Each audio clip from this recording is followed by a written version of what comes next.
So I heard you bought a house.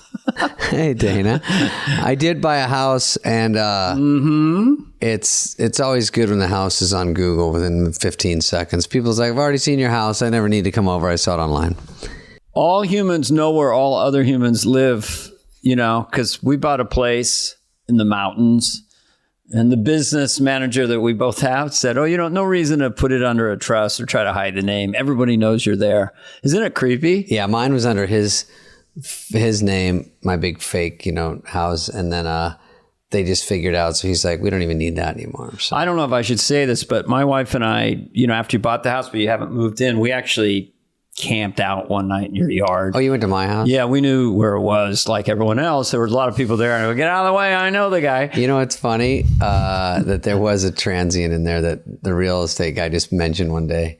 He goes, oh, there was a guy in there. I go, a guy in my house? He goes, yeah, it was had furniture in it. He was just sleeping in one of the beds. Told him to get lost. Yeah, I go, it's fine. It's like three little bears or something. That feels weird. Yeah, it was like Goldilocks. People always worry about the homeless, but I always say, what are we going to do with the clueless? Yeah. No one has an answer for the second part. Does Biden? There's no funding. My Biden is now down to a sound. Biden doesn't make sense. Come on, let's get real. I'm not kidding around. No joke. No joke. That should be our alternate title for this. No joke. It's no joke. Not kidding around. I'm not kidding around. Uh-oh. So Tom Hanks. Tom Hanks. Yeah. He's good to hang out with. He was in, what are your favorite Tom Hanks movies? Well, I just think he had a run like Redford did in the 70s. He starts out with you could put Big in there, kind of like Crazy Hit. Jesus. Then Philadelphia Story, drops a couple LBs, gets the statue. That's right. Comes back with Forrest Gump like 8 months later, like the Beatles dropping Magical Mystery Tour after the Pepper album. Then he comes back with Forrest Gump, another Oscar, not since Spencer Tracy. Then he comes back with Apollo 13, which I think is a perfect movie. It's like a left and a right. Then it's Saving Private Ryan. Hello, reinvented World War II, Spielberg genius. Then he loses 100 pounds, does Castaway. No one's ever done that. That's like a mic drop of show business. The worst part is, I'm not going to say which three, but I turned down 3 of those. And I see him and I go, I could have done that. I heard you were the stunt body double after the weight loss on Castaway in the wide shot. And they go, we don't want him skinny fat. And I go, oh, is that what I am? Remember when you had to be Perot in the wide shot? I was playing 2 characters in a sketch on SNL, President Bush and Ross Perot. But in the wide shot, they used you as Ross Perot. Do I remember or do I think about it? I want to apologize right now for okaying that. Yeah, the answer is I think about it all the time, and it makes me sick to my stomach that I had to get full hair and makeup, bald cap to go for a wide shot. I know. And then right when I didn't even, and the worst part, I didn't know it. And so when they went for me to talk, they go, hold. Thanks, David. Back to extras holding Dana getting hair and makeup to play Perot. Well, it's because you kind of look like my little brother. I mean, for a long time, I didn't even know your name, so I just called you Understudy. I remember that. Hey, Understudy, come over here. Because, yeah, you were like laying in wait. You actually put the dress on for Church Lane once, right? They fitted it. You were like, why is the pizza delivery guy still here and trying to write on sketches? All right, let's get David to Tom Spade Hanks. Yeah, Tom Hanks, please enjoy.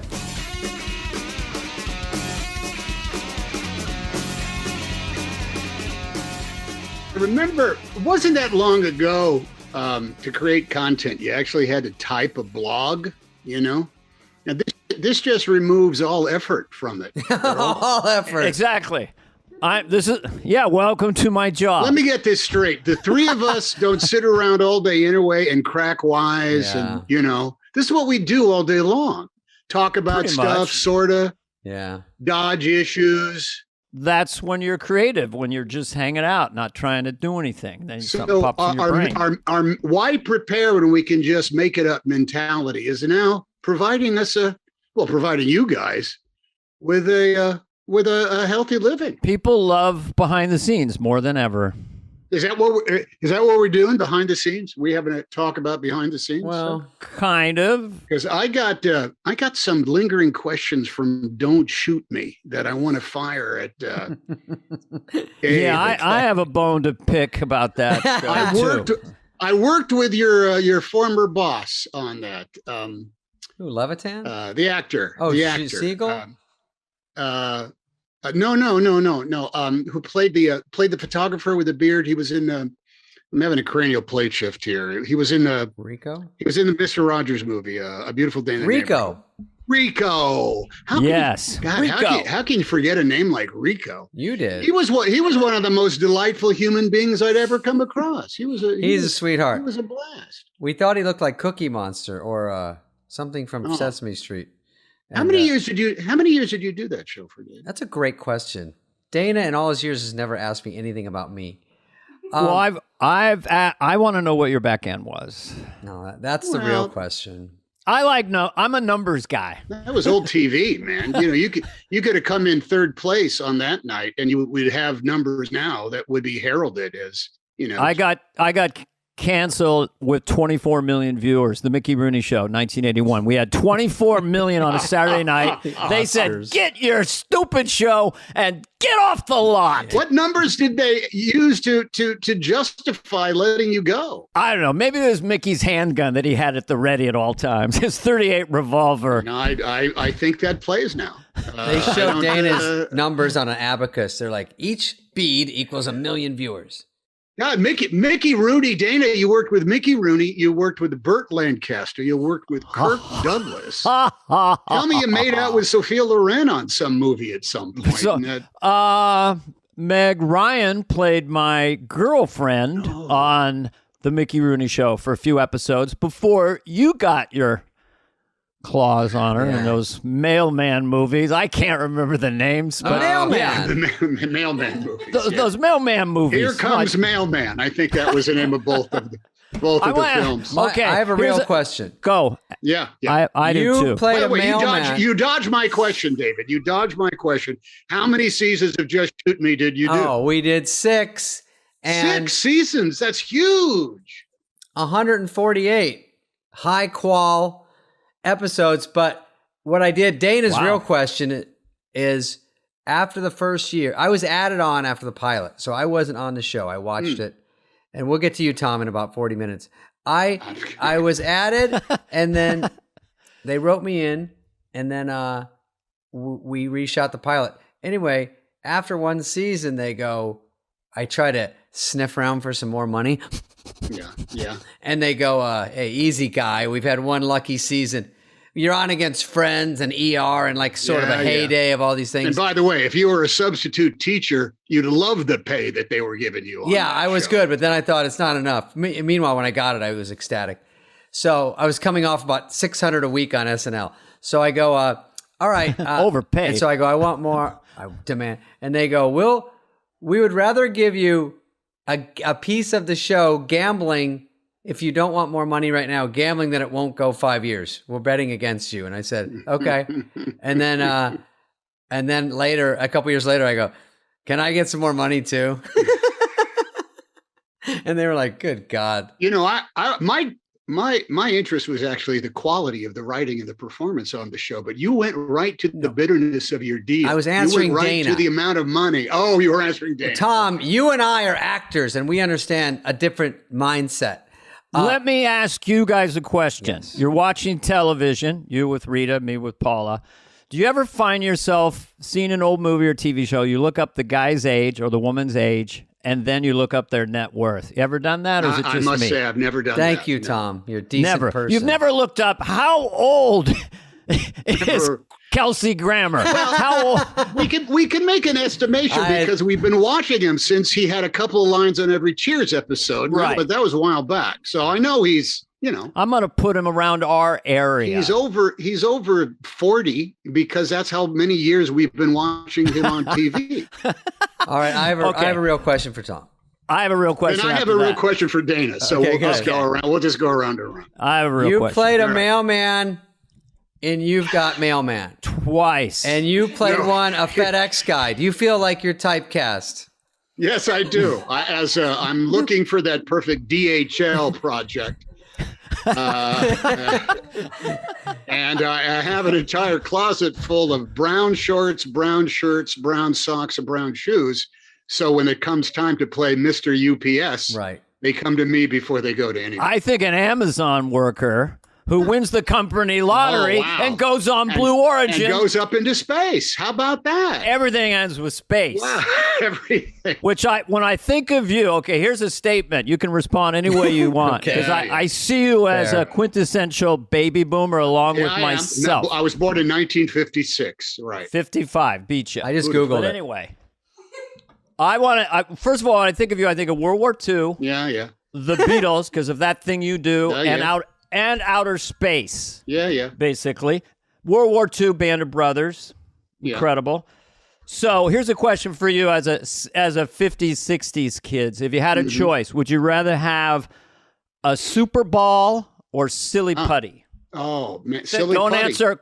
Right off I'm right there on silly putty, and I'll tell you why. You roll up silly putty into a ball, and it is a Super Ball. Whoa. And yet, it bounced really high, and yet you could like stretch it out and put it on a newspaper, and then pull it off and see the comic right there on the newspaper. Yeah.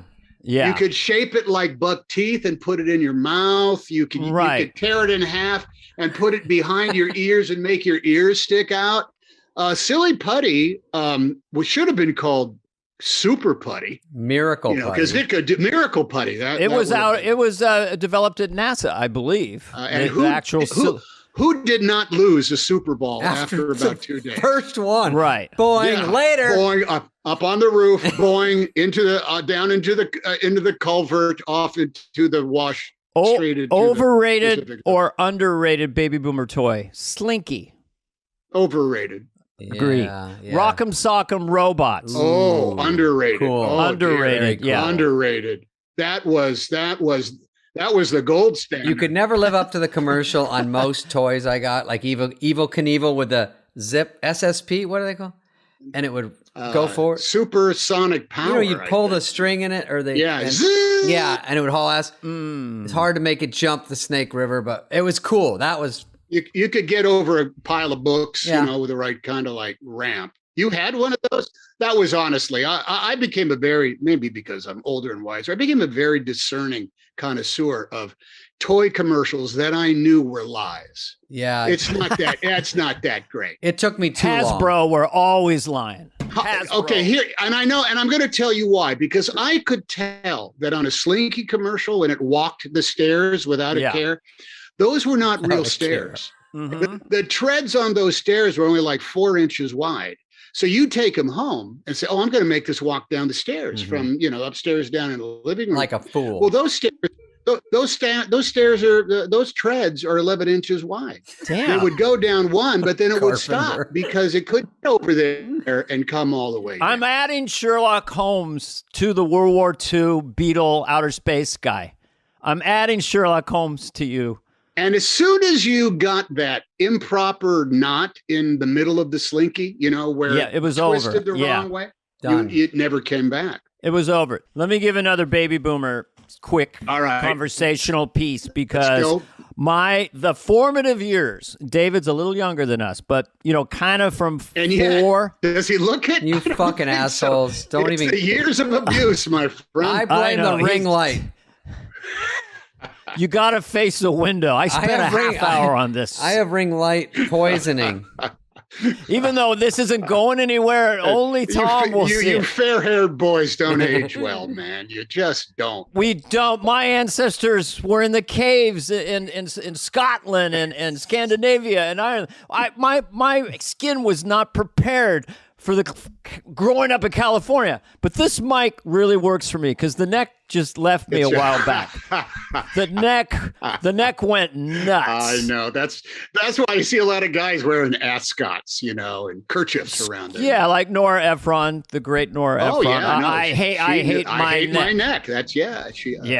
Okay. These are just fun for me to think about and think of which ones you would like. All right.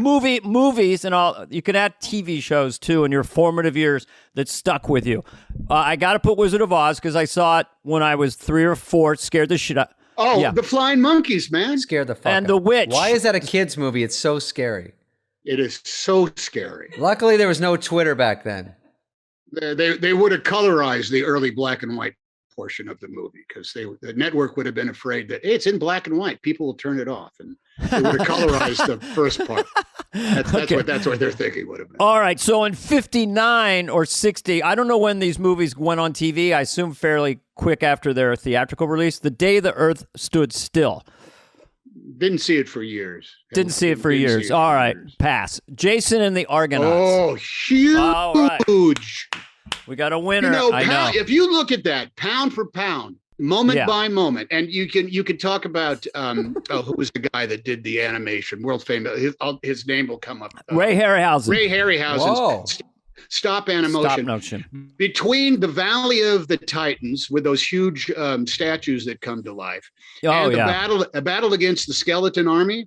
If you take that and just say, okay, never mind how cheesy it looks, blah blah blah. Yeah. It is pound for pound the most action-packed science fiction fantasy movie ever. Oh yeah, bar none. It's unreal. The stop motion still holds up and still has a creepy quality to it. The giant man where they took the Achilles heel and all the and all the sand came out, or that the maidenhead figure that was the goddess Hera or whatever whispering. It is. Yes, he would open. Jason, you must go to the land. That was great. Oh, and how about the harpies that they capture on the net by with the blind guy? Oh man! And the gods playing games. So I showed that. That was a biggie.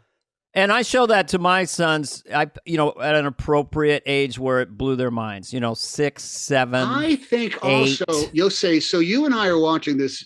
Jason and the Argonauts would have been on TV. It would have been on something like the CBS Sunday night movie, the NBC Saturday night movie.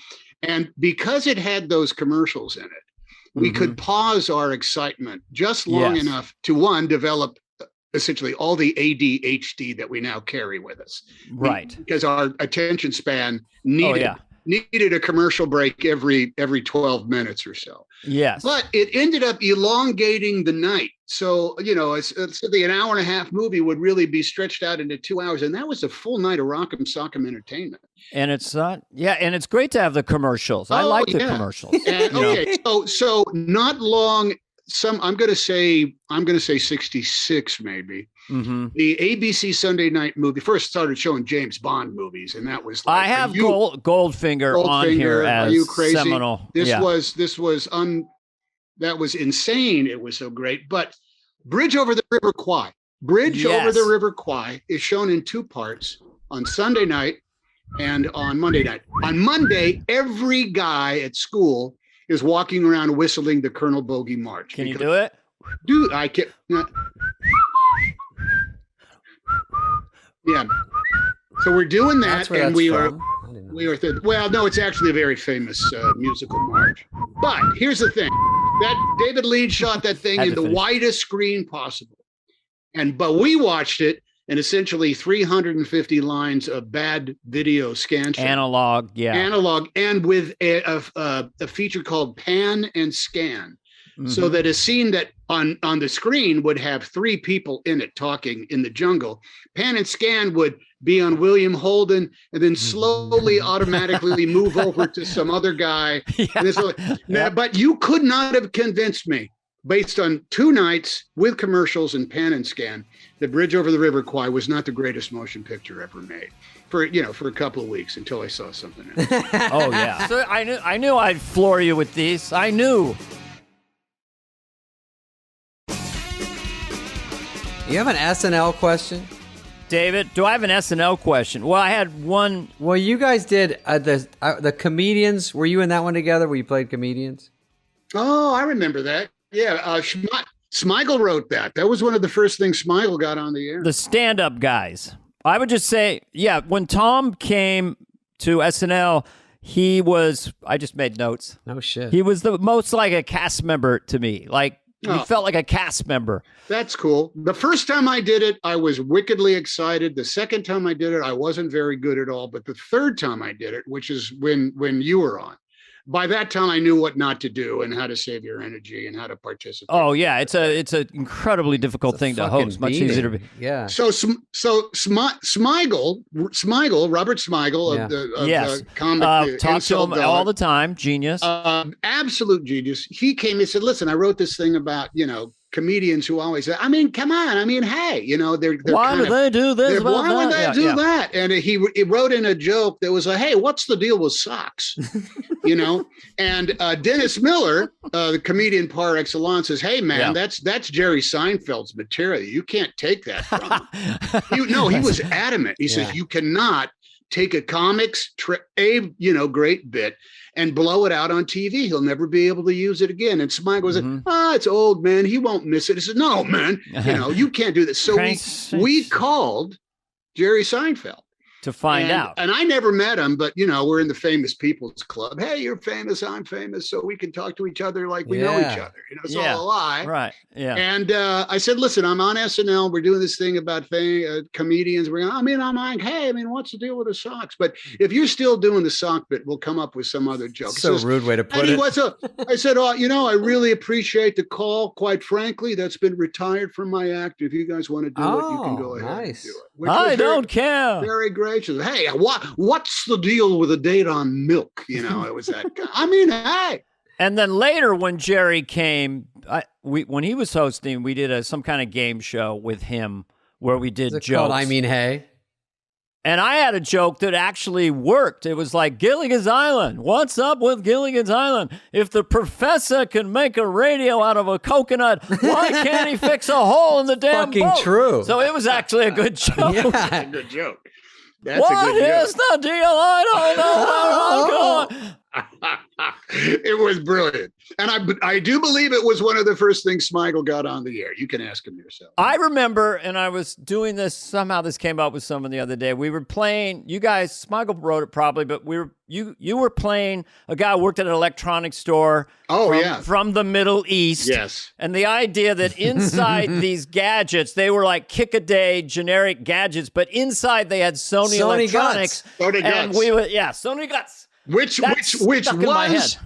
was something I was told at an electronics store owned by Middle Eastern guys who were trying, who really wanted to take cash, not a credit card. It sounded like something. And he was telling me he says, no, you don't understand.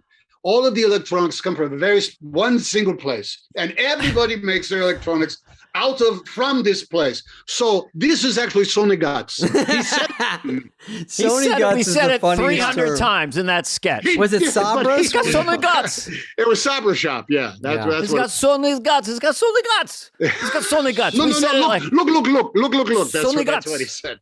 No. Look. And what I loved is Michael did it so that it looked huge on the screen. Like it looked like it was a really big piece of electronics, but when his finger came into the frame to push the button, you realize it was the size of a wallet. It was a very, very funny bit. Oh, Smile. But you also go ahead, David. Oh, I was going to say, want to talk about when we were the naked sketch, the penis sketch. But I'll do a quickie of when on my end when I was just writer performer and Tom came in. One thing was funny was that Tom let me write a sketch with him, which was. Didn't make it to fucking air, subway surfing. But oh God, yeah. But it was a good idea that surfing, I got to write with the host. And I think in the middle of dress, we were giving it everything and we were looking at each other going, it's not happening. Like it's the worst feeling. You're like, fuck, goddamn. Because it just did it have a theme song? Or it was a full song. Oh. Yeah, it was a full song. It was like we were ruffians who we were essentially a surf gang that rode the subways and said, what was it? Some of the lines were don't be afraid of a youth gang turf war, just stand up and balance. And make it a surf war. You don't need a wetsuit aboard or an ocean. The transit authority provides you the motion. Holy shit. And then we had the bridge was INT, BMT, bow, bow, bow, bow, IRT, wow, wow, wow, way, subway shuttle, blah, blah, blah, blah, blah. And here's the thing, Lauren hated it. He just said, I don't get it. Do you live in the subway? Why? I don't. He put the whammy on it because we gave it fucking everything. And sometimes when you do a sketch, if you just get off, I don't even know if it was that one, but sometimes you get off on the wrong foot. If you just had 2 takes, it would be great. You just start and you go, can I start again? But instead you're in it and you're like, God damn it, it's going. Not happening. And if the audience doesn't know where you're going, you miss that. You just didn't work. Oh, I'll tell you. Okay, so we're in a pitch meeting, Dana. All right. And you know the Monday meeting where we all cram in Lauren's office. Incredibly fun. And can I just say from the host perspective? Yeah. It is the most exciting gig in show business. It's less than a week. Yeah. You show up on Monday, you're exhausted, and yet you're spent by the end of the show on Sunday morning. Yeah. But you do wish you could do it again. You do wish you could just come right back on. Right, because now you get it. Now you're like, I got it. I would say as a cast member and sometimes host, experientially, first of all, you're in New York City. Yeah. Second of all, you're in Rockefeller Center. Mm-hmm. There can be animals on the show. It's a 3-ring circus. Everything's going live. You're never ready. So it's just, and then there's the crazy party. I've never stayed up that late in my life. The last time I was out there doing a guest burn that spot, energy off. Yeah. I said, I'm going to go to the end. I'm not going to bail out at 4 a.m. I'm going to stay. I was at Lauren's table, and I'm going to see what this guy can do. So he's going on. He's saying all this brilliant stuff. You know, we see what you think of this one. Oh, we were raised in the wilderness, and then we got civilized. Our kids are raised civilized, and we expect them to go out into the wilderness. So stuff like that for hours. It's kind of brilliant, right? Finally, the lights come up. I love the lights come up at 6 a.m. Well, I guess we should be going now. But yeah, it goes 6 a.m. Let's go to 88. Amazing. What about, okay, so we're doing this pitch meeting, and Tom might have been the Bruce Springsteen Tom one, maybe. You did one with Bruce? I did, yeah. Okay. I did. Those people alone are a reason to mark, the hang that you Oh get. my God. I mean, and we're excited because we just finished with Alec Baldwin or something, and then it's like, you just wake up hungover, you're doing an laundry, and like, Tom Hanks this week. So you go in, and I think this is with you, maybe it wasn't, but, we go in that meeting, and by now Tom is caught on by his 8th hosting, is that some of the ideas are bullshit. So, because everyone's just getting their bearings. And so you got to have an idea. Yeah, you got to have an idea. And Lauren is like, David, Dana. There's some water treading at that Monday meeting. Yeah, because everyone just finished. I had an idea about a guy who, has you want to surprise him at read through, so you don't want to blow your wad at the thing. It's funny. You want to surprise him. There's a guy with a catchphrase. Yeah, it's all a game of like psychologically tricking the other writers and making sure, because by the time the show's there, like Tom said, it goes so fast that you're like getting your UPS costume ripped off in Velcro, and they're putting a new one on. They're like, and the writer runs with you out and goes, by the way, you're not Russian, you're Polish now, and the middle's different. And you're like, what? 3, 2, and you're like, hello. And yet, there it is. Yeah, that's funny. So we're in the meeting, and they go, what's your ideas? And I see Farley sitting on the ground, pulling on the carpet and pulling on his hair. And he's just so fucking nervous, and he never has any ideas. And Lauren sometimes skips him out of just mercy. And then Schneider or someone's giving a fake idea. Tom, you're a caveman afraid of caves. And Tom's like, okay. And then it all sounds like an idea. And then he goes, Chris? And then Chris goes, then he goes, pull hair. And he goes, then he goes, his fingers are snapping with each other. He's touching everything. And he goes, hey, Tom Hanks. And then I'm next to him going, are we saying his whole name, Tom Hanks? Why not? Out of nerves, hey, he goes, Tom Hanks. And then he goes like this. I was thinking maybe, this is the real one, and I thought it was for you. He goes, that movie, Marty? And Lauren goes, with Ernest Borgnine. And Chris goes, yeah, something about that. And then everything's dead silent, and Lauren goes, this is the week. Everyone's going to be looking for that Marty sketch. For Marty. And then I go, are you out of your fucking mind? He goes, shut the fuck up.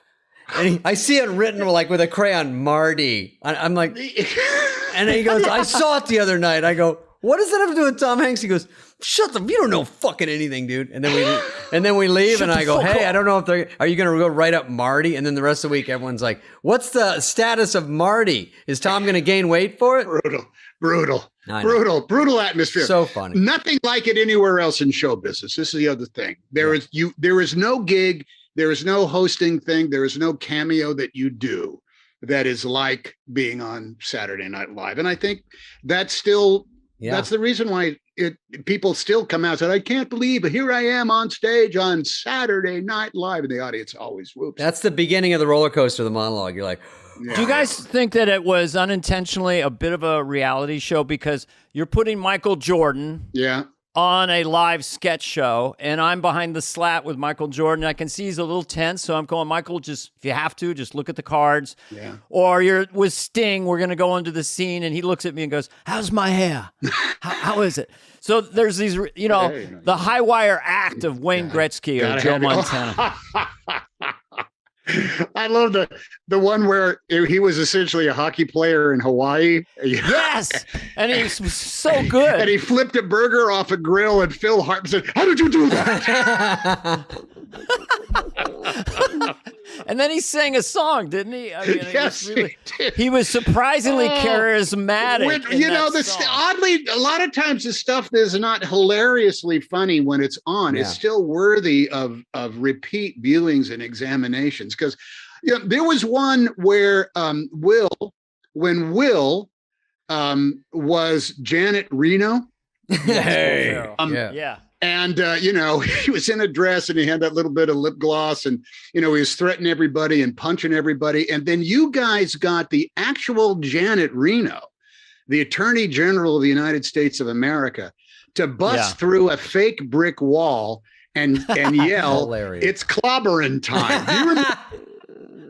Janet Reno busts through and says, it's clobbering time. I said, how did they pull that off? That's a brilliant That is part of the fun, that you don't know who's coming, who might come. And there's really almost no one too big to just do a cameo or something. Just to pop in. Everybody.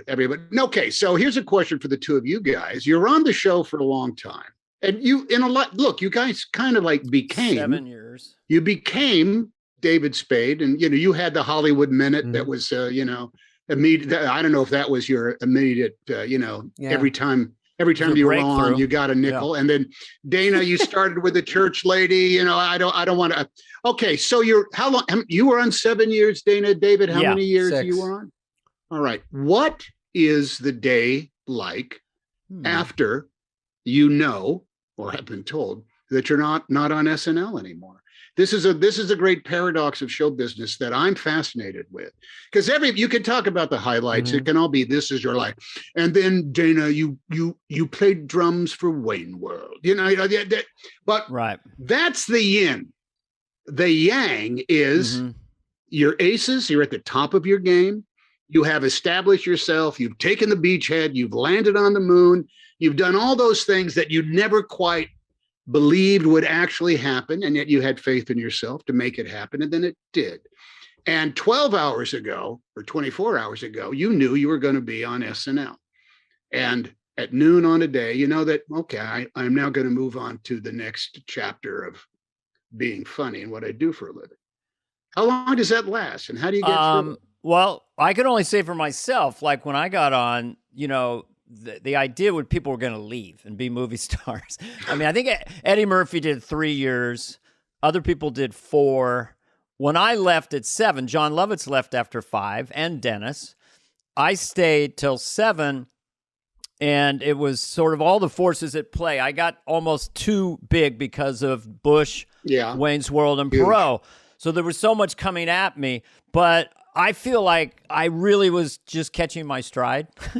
I mean, I think it was at year 7. Yeah, 6 and 7. I think at least 80 shows just to get used to tape and everything. Yeah. Having fun with very little fear. And that's when I was doing Carson, which was the only sketch I had on there where I wasn't cognizant of it. Is it getting laughs? Because internally it just felt so funny and real to me. And those you watched on slow motion. You watched every inch, because no one in the history of show business had nailed Carson. No one had been able to do him. No one had imitated him on TV. Not Rich Little, nobody. And the combo with Phil was perfect. Yeah. The weird, wild stuff. I did not know that. Skewed. I'll throw one thing in for you right now, Tom. You probably have stuff you do just for friends. Not really a bit. So for friends, I don't know why, Johnny Carson getting pulled over on the PCH in 1972, okay? Yeah, by the Highway Patrol. Yeah. Oh, sorry, officer. I didn't know I was swerving. I had 2 slippery monkeys at the hook and crook. So stupid.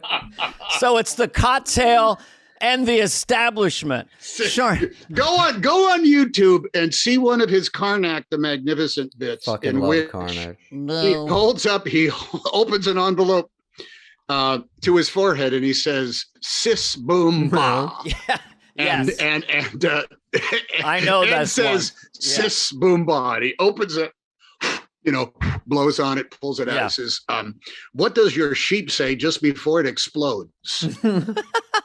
Oh my God. I saw that with friends over the holidays, and I swear to God, we laughed for 17 minutes uncontrollably. What's the sis? Boom ba. Sis boom ba. Ba. Johnny Carson was untouchable. I did Peter Jennings moderating Yes. one of the presidential debates before you nailed that not got that. You just had glasses and a wig on. It said "Stay the course." That was it. And you were 1,000 points of Jennings. light. It 1,000 points of light. Stay the took course. me a year to make that character funny. Took me a year. Well, because they're to really so get it. basic, you got to find a hook. I come on it a year later, and I haven't done the show. And by that time, you're doing it. And I saw the script page. I wasn't in the sketch. I saw the script pages for you as Bush, and I honestly said, "This is written in gibberish. I don't know what it said." It said "na ga Because it ba just ba." said "na Ga, da, yeah. and Na, then ga, it said da, "na da ga da, da. dot." What does this mean? I So don't. funny. I got to do it. The thing about that sketch is that I was in a lockdown shot. Uh-huh. So, and it was the cold opening. Home so It was base. the only time I could extend rhythms. I could improvise a bit, take things further. And many a time I thought, okay, I'm in trouble when it was over. Because they go, it went 19 minutes. That and and what was the guy, the McLaughlin group when you Issue did number Issue one. Issue Yeah. number one. Morton teeny tiny tabletop. Eleanor, I think it's Swellenor. Oh, I This like stuff, That's I'm literally talking about something I saw once, and then Wrong. I could Special K with banana. What did you have for breakfast? I had special K's With and banana. sliced banana. Yeah, that's what I remember. I had the show taped, so I saw one of the compilations reruns, and there was some sketch that was in a restaurant, and everybody was saying, you like the taste? You want to taste the sauce? Yeah. Oh, you like the it in sauce? juice. Yeah. And you like it in juice. And I just came in the tail end, and David Spade came on looking like he was 13 years old and saying, is there any way you guys could end this sketch? Oh, you'd like us to end this sketch? Ah, you like it if there was no more But you catchphrase. you looked like a Mormon missionary who was knocking on the door or collecting for I saw that the and I was paperboy that shocked that they let me do that at the end of a sketch because we never really did that fourth wall shit, but it was a good way to get out of that. It's great. You like it? that was always the trouble ending those sketches. Yeah, you get into How do them we and you how do gotta we get out of them. What We had some about? good waiter sketches. Yes. Oh, I like the horny waiter. I like presentational stuff, and I think one of the early ones that Tom was in that has resonated, people are aware of it. So the song is Mr. Short-Term Memory. Mr. Short-Term, Oh, yeah. Short-Term Memory. Michael. Yeah, that was So the premise is completely up front. Everyone knows what's going on. song. And then that was one where I just thought maybe you were kind of the perfect cast, like to play that guy. All right. So here's what I remember. Yeah. A perfect sketch, provided you did it with alacrity and didn't put a bump in it. Yeah. The dress rehearsal performance of it was so perfect that it did not live up to the actual air show. I hate that. And that when we come off, I think somebody did an imitation of, don't worry, it'll be perfect in the rerun. You know, meaning that they take the dress rehearsal and slide the dress rehearsal thing. That's nice. As I got more used to doing SNL, sometimes I would peak at read through. Like I was going all out, and I never got back to it. In that last year, I was pacing myself the whole time, and really, even the dress show, make sure you're not doing it the best. That happens on movie. That happens on movie read throughs. So I said, let's not do read throughs anymore, guys, because they're fake. You know, they happen on Bosom Buddies. They're just killed at the table. Yeah. Never. When you get out there, it's not quite exact. Sometimes I remember at Michael J. Fox show, I was doing Michael J. Fox to him, and he started laughing, and it made the sketch so crazy fun. And then we did on air, and he didn't, and you just lost something. I'm like, I went and begged Shoemaker. I go, put the fucking rerun on, will you? Put it in the goddamn dress, and it's a tough one to get dressed. So you got like you said earlier, Dana. You go to this incredible place, 30 Rock, and you're up on 17 for all the writing. The whole thing. And then the big thing happens, and the whole show transfers down to historic 8H. You know, where Toscanini had his own elevator, and they did the Colgate comedy. I don't know, one of the most famous. Jerry Lewis would cut the tie off, and then you're not playing Major League Ball. You know, the season, at the 8th year after the show, I have moments, not every movie, but I have moments when the shoot comes to an end, and I got to go through a physiological process of grieving, because we'll never come back to this place. And like if you do a play on Broadway, man, that thing is gone in the wink of an eye, and you've been there for 6 months. All that work. And your whole experience was about pacing yourself in order to peak at the right time, and if it happened, it was by magic, and if it wasn't, you were frustrated by it. I've had cast members, Fred Armisen, call me or email me about this very thing. Mm-hmm. What do I do? When can I watch the show again and not think they're doing my show? And sometimes doing it maybe better than I did. Fuck. I have trouble watching it when I'm flush with memories of being hosting. Yeah. There's sometimes it just, man. First of all, there's nothing like being alive. Like, put me in, coach. I can play center field. Then put me in. Tom, is there an eclipse in your house? No, the sun is moving around. You're like, the problem with mansions is we have so many windows. But Tom, what about I'm in the smallest little cubby hole in mine. Here in the I'd like to be a termite in the Temple of Dender, the Fortress of Solitude.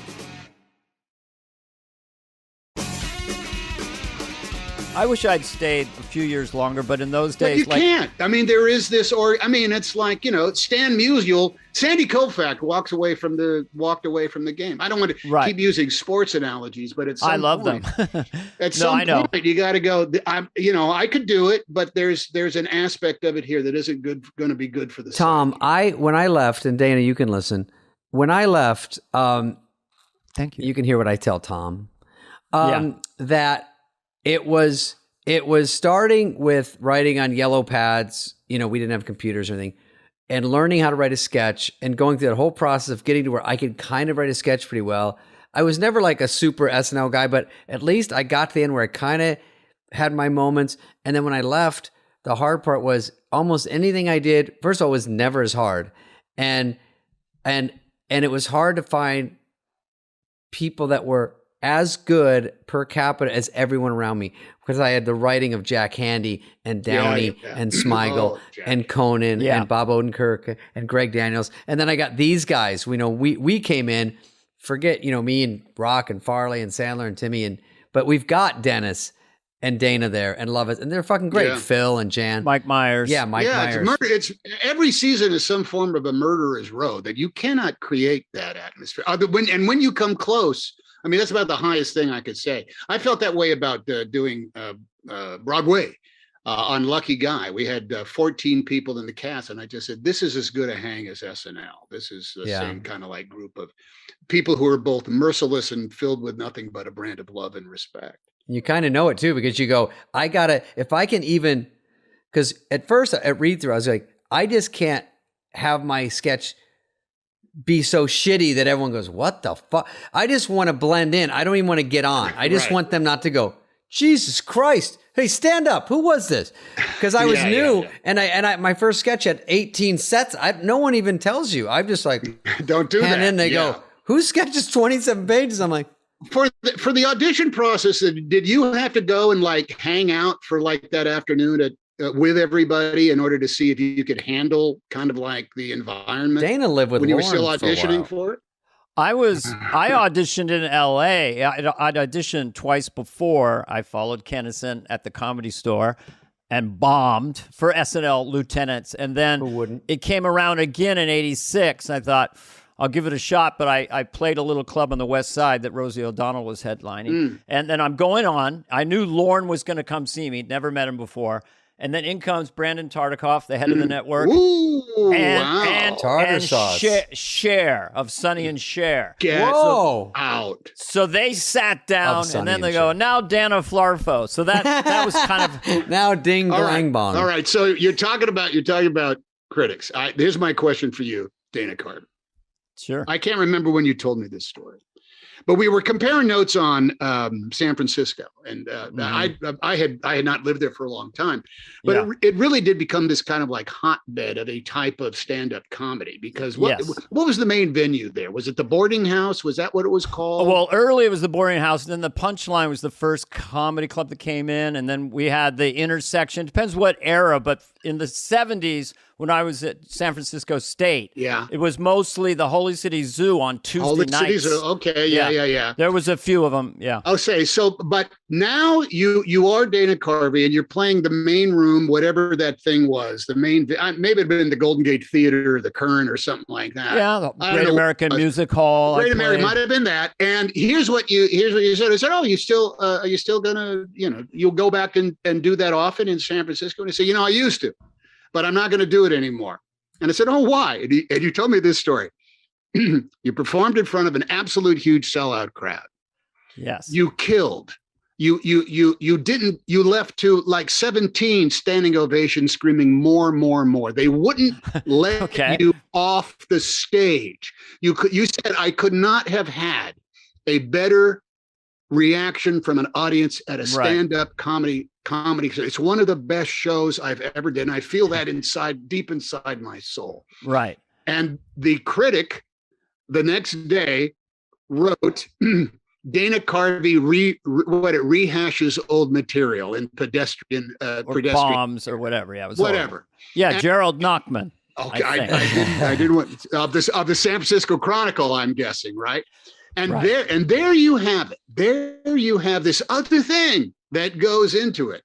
There was undeniably a huge, fabulous show that you just put on, and someone said, I didn't know until recently that I was really always a sketch player, not a pure stand-up. And so it's a delicate environment for me. And when I play small clubs around LA sometimes, it's a different sport. And I was in a big room, and the more famous I got on Saturday Night Live over time, that was the first year, my stand-up got shittier and shittier. Yeah, I get that. Because I would, and then I was getting... Because you come out and say, wow, and everybody screams. Because it sounds like he's going to do the church lady. I remember the first time I could do a college for a lot of money. It was like a year's salary from before SNL. But I hadn't done stand-up in 6 months, and you're looking at your notes, and you're getting so much money... But as your act is getting worse and worse, it's like they just cross over. Well, remember that day of Shakespeare that we did? It's like you come in, we read it through, we stage it, and we perform it that night. Jackson my God. Brown, Julia Roberts. You were a man on fire. We did 12th Night or something like that. I was with you out there. Who else? You were, but no, it was like these moments where it was like, well, this is a fun thing. But wait a minute. Here's Elvis Presley entertaining us somehow. You just drove every scene of yours so deep. I think I might have ad-libbed something like, you should work more often or something like that. I just remember you. But it's a fun premise, this idea we're doing Shakespeare, but we can also take these flights of fancy, change our voice. Yeah, so it's not going to be work. You don't want people to sit there for an evening. No, it's still, if you're still doing that, I'm around. So David, you're done with SNL, and I remember you sort of like automatically being part of the zeitgeist, automatically showing up and working and being in things. Well, Tommy Boy, right off the heels of SNL. The Skinny and Fatty movie, sure, yeah. Tommy Boy was a couple years in, and then written. Lauren said to some writers, "Write the way these two are around the office." Spade's always poking him and making fun of him, and he's falling down and performing for him. Oh, it really worked. And that was exactly what the movie was, because I don't think we could pitch a movie saying two guys in Ohio sell brake pads. I mean, it's really the dumbest movie in the world. That is the secret of any pitch. Never tell them what it's about. Yeah, because people go, "What was that about?" So I think you were getting to the thing where I finished, and what was I doing next? And that was very hard because you don't know. And it was time late. I left a year late. I left after Adam and Chris, and Chris Rock was already gone. And Will Ferrell came in, who was perfectly pleasant, and he was fucking great. And I'm like, I feel like now I'm college and there are high school guys coming in. I got to go to college. And I got that. I didn't really want to leave, but I didn't really fit in. And I thought Dana fit in more because we were all like buds. And I kind of just left. And then they said it was sort of, you could probably do your own show after SNL because they will give you one shot. You'll get a shot. You'll get a shot. You'll get a but single you shot. Don't even realize if that shot doesn't work, it's almost over. Like, if you prove to them it doesn't work when you do your own show, then everyone scatters. You don't really think that yet. But I know after SNL, a lot of people go away. And so they go, do you want to be the fifth lead on this other show?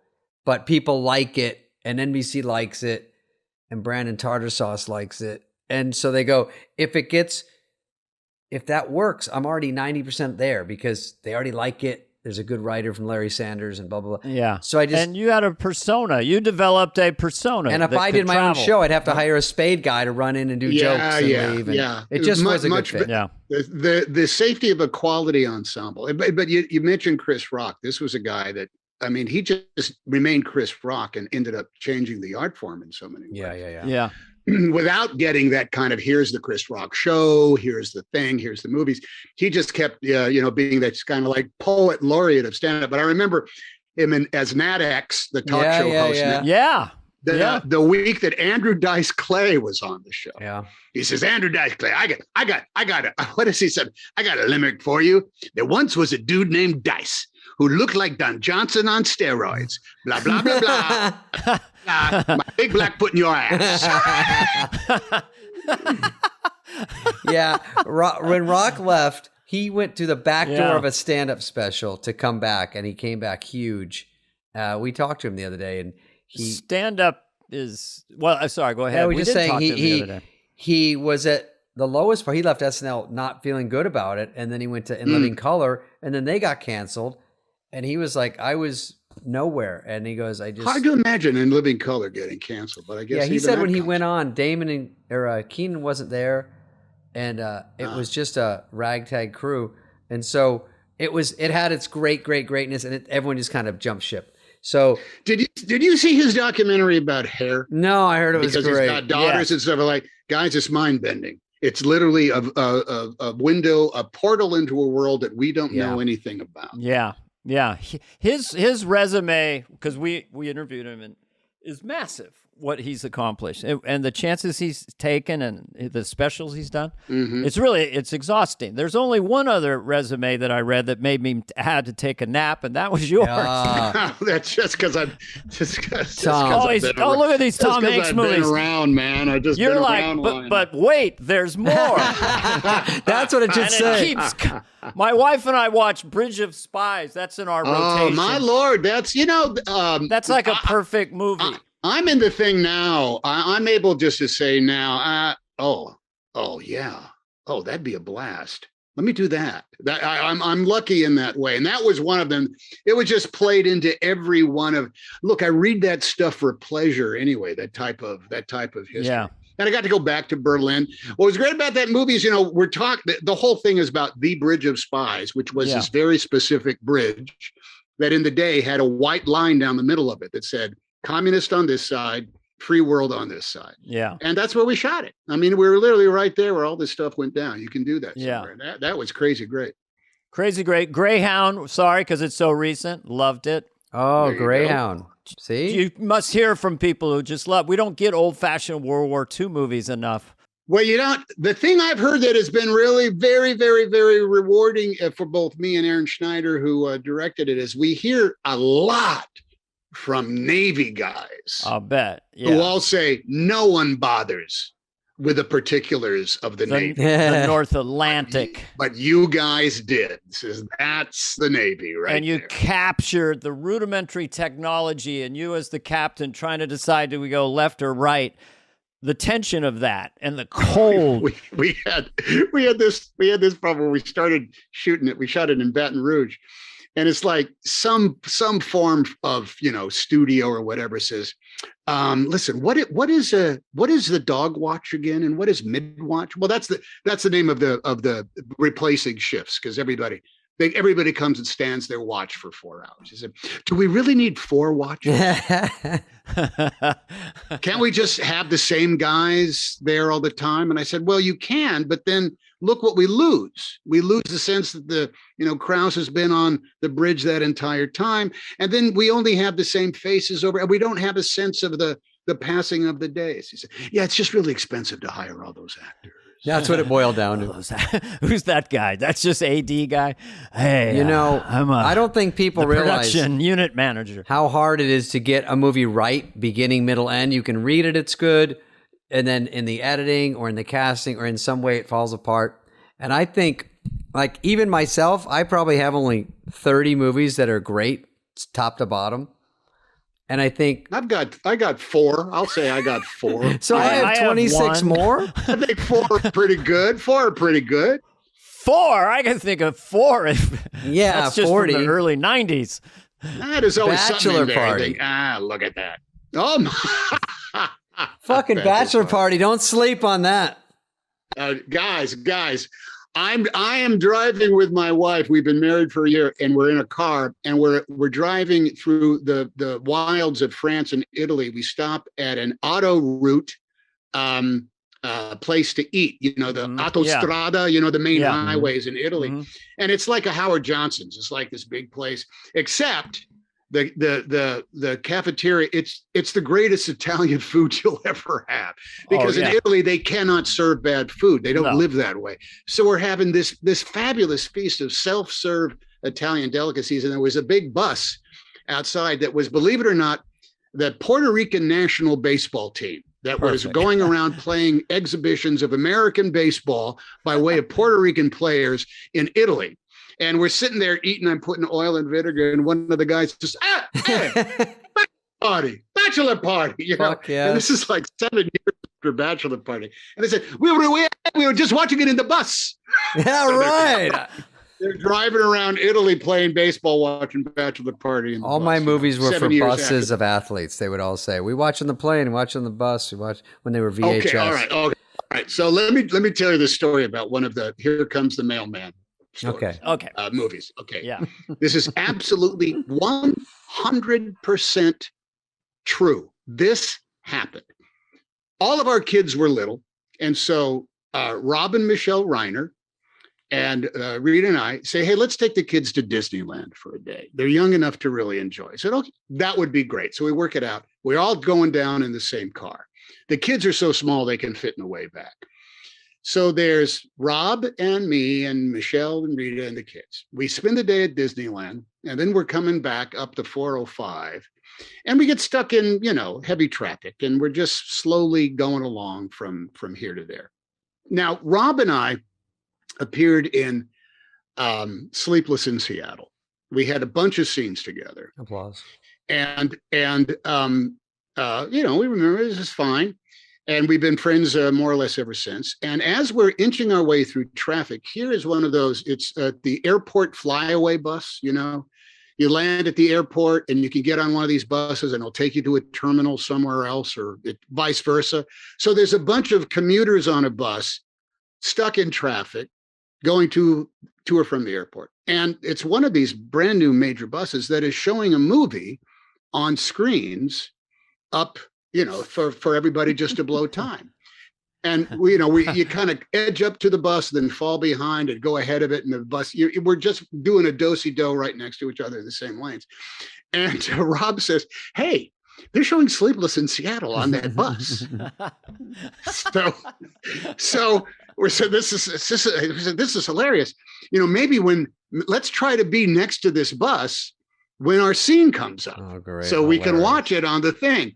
So lo and behold, there's a scene where Rob and I are sitting in a coffee shop having a discussion about how to date, and there we are on the screen in the commuter bus, and some guy's watching it. So I leaned on the horn, honk, honk, honk, honk, honk, honk, honk, honk, until this guy hears something, and he looks down, and he sees Rob Reiner in the shotgun seat and me drive it. And we're pointing at ourselves and then pointing to the screen on his bus. But he doesn't quite get it for a while. And I guess he recognizes Rob, and he goes up, and then he's whip pans to the screen above, and then back down to us, and then back up to the, and I'm just like, how did that guy tell his wife about what happened in the bus? On the way? So, I'm watching this movie. Then all of a sudden the guy's in the movie in a car right now. This is one of those surreal moments in a show business career that is equal Then to he looks any for other. Meg Ryan in the Jetta next to Yeah, him. she wasn't there. Yeah. Where? Sandler, when he was doing his movie with Jack Nicholson, I think Anger Management, he'd be driving and Jack would be in the passenger seat. They'd go to a stoplight and people would look at Jack, and Jack would just put his face quickly up against the window apparently and just go, ha! Just like it's scary. What a star! I don't want you staring. You ever come up onto those open air tour buses that drive up and down Sunset Boulevard? We've been at a stoplight a couple of times. Honk the horn and say, "Hey, have you seen anybody great?" And then they all, "Oh my God!" One time I'd have to dress Tom, as Garth. They go next to him and they go, and they're on there, and I'm like this, and they go, the guy goes like this. David made a face. Then he goes, that's it. That's all I got. Gave the thumb. That's this it. Guy. Well, who knows? They probably just saw Matt Damon down at Doheny and Sunset. That's true. I'm on Sunset a lot. So yeah. He's fabulous. All right. Okay. Let's let Tom go. I mean, I know we got fucking 50 more things, but Tom, we could do this. I know. I love it. Never. Let me just say one other thing about the SNL days. And this is about the cradle of creativity that it is. The first couple of seasons, first couple appearances that I was in, there were these three writers that shared a room in the back that was too hot. But between the three of them, they came out with 4 or 5 really, really great sketches. And I called them the Boiler Room Boys. Let's see what the Boiler Room Boys come up with in the back. They're like the junior executives, in charge of sales or something. And one was Conan O'Brien. Yeah. And one was Bob Odenkirk, and the other one was Smigel. Yeah. So these guys were out there cranking out stuff that was, and that's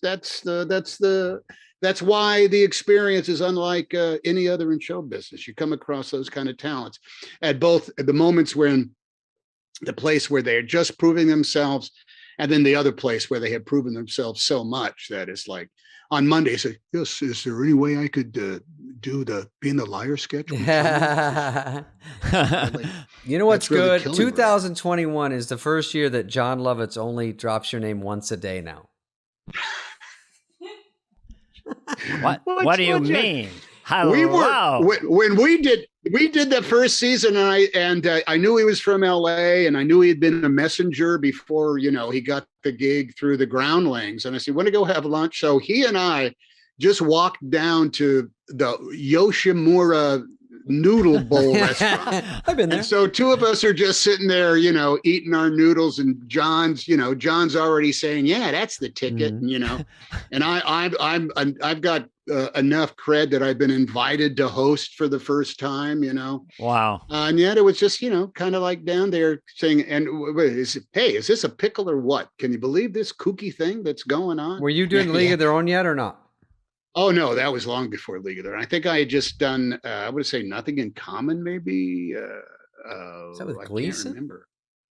No, yeah, I think the musical guest was Sade. Here's the musical guest I was on: Sade, Solid. Randy Travis, huge. Springsteen. Edie Brickell and the New Bohemians, Aerosmith, Wow. Springsteen, Tom Petty. Fuck. I might be blanking. And the last time I did it was Lady Gaga, who rocked Unreal. the house with She's unbelievable. with the first. Oh, Red Hot Chili Peppers. I did it with a Red Hot Chili Peppers. How many times you do it? You know, I've 8, lost 10. count. 8? I looked it up. Well, 10. between the reunion shows, I don't know if those things count. No, I not say for that this. if you are tasked with being in the monologue, you have hosted the show, and a couple So of the those 5-timer club. that was a big. Yeah. that- Probably 10 and then maybe 5 other and ancillary- change. And change. 10 I think change. I think it's a big deal when you get up into double digits. Yeah. I think only you are second only to Steve Martin, maybe. Well, Not no, sure. I think Baldwin is ahead of it, and also John Oh. Goodman. I think he's done quite Goodman, a few. You know, he was on a Goodman. lot. My Yeah, second he's show was great. Baldwin's first show. Oh, that's great. We got to Really? go, Dave. Okay, so all right. Well, One thing I go want to ahead, say Dana. one thing about final the thought from Dana.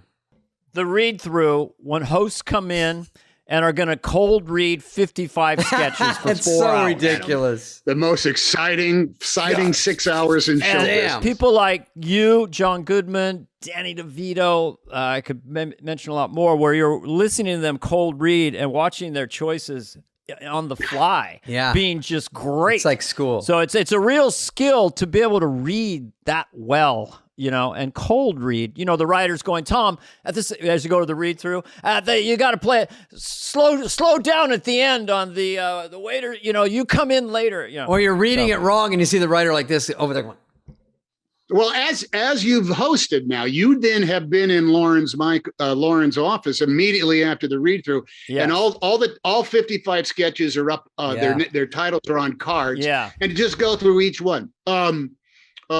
Dana, Church Lady 6. Would you like to put that on again? 6. Can we put it on? Wayne's World Church Lady Photo. 6. Could we do that? Tom, Ant Commander. Jack likes it. That's, oh yeah, put it up there. Can you send Jack Handy in? I want to see if he can tighten this sketch. Okay, so one of the times I'm doing it, I'm working with Jack Handy, and I know that he's one of the legends. You know, he'd been around SNL a long time, and he told me about. I also put out this kind of like goofy little magazine called Army Man. I said, oh, I'd love to read that, and so he hands me this essentially 5 Xeroxed pages that have been. That have been stapled together. Jack So, well, here's my magazine. It's called Army Man. It was like funnier than a Mad Mag. It was like Mad Magazine condensed down to just lethal heroin quality hilarity. He's a It was silent killer. really. I said, how is there a way to subscribe to this? He said, yeah, I can mail you a few. You know, literally Hey. folding it up, send it to you in the mail. What a mind. Hey guys, this has been great. I've Thank you, enjoyed Tom. I enjoyed the stroll down your lives, Spade and Carvey Avenue, right here at the intersection. I'm going to say, with the risk of sounding show business sincere, this was a complete pleasure. Thanks, gang. Next week's guest is Daryl Hammond. Fly on the Wall has been a presentation of Cadence 13. Please listen, then rate, review, and follow all episodes. Executive produced by Dana Carvey and David Spade, Chris Corcoran of Cadence 13, and Charlie Finan of Brillstein Entertainment. Production and engineering led by Greg Holtzman, Richard Cook, Serena Regan, and Chris Basil of Cadence 13.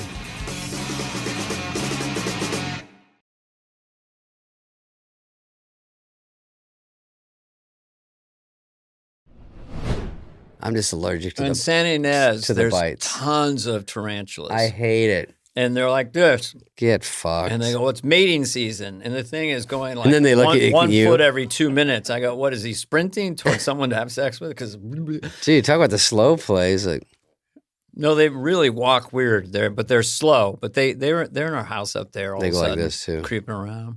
they're Yeah, that's it. I'm in Arizona. They're not. They go. Those don't bite. I don't think. I need more proof. Tell that to my leg. Yeah. Tell it to my swollen left nut. I knew you were going there. I know, it's horrible. Tell it to my scrotum, okay? Dude, Nothing like a shark bite on your lower testicle. Remember Denny Johnson? Danny Johnson, He goes of course. like this. The other day, he's got a van to travel for stand-up. He goes, the other day, I slammed my finger in my van. It got all big and purple and swollen, so then I slammed my dick in there. That's a great line. I know. That's just a great joke. He's the guy that said he wrote his whole act in one night when he was fucked up or something, and then he always has done that's when you could do your same act. I was going to ask Leno that if that's true. There is a thing, a poison in a way, that people get 20 minutes the first week, literally, and then write it for a half century. That's what they used to be able to do. You just travel with it. Three Stooges never changed their line. For a half century. They went on the road because they got nothing for their shorts. And they just... Tom Segura. Oh, no. Now we have a theme. It works. Well, I like the hand thing. It works again. Tom Scrotum. What is his name? Tom Scalacco. Tom Scrogoga. He is...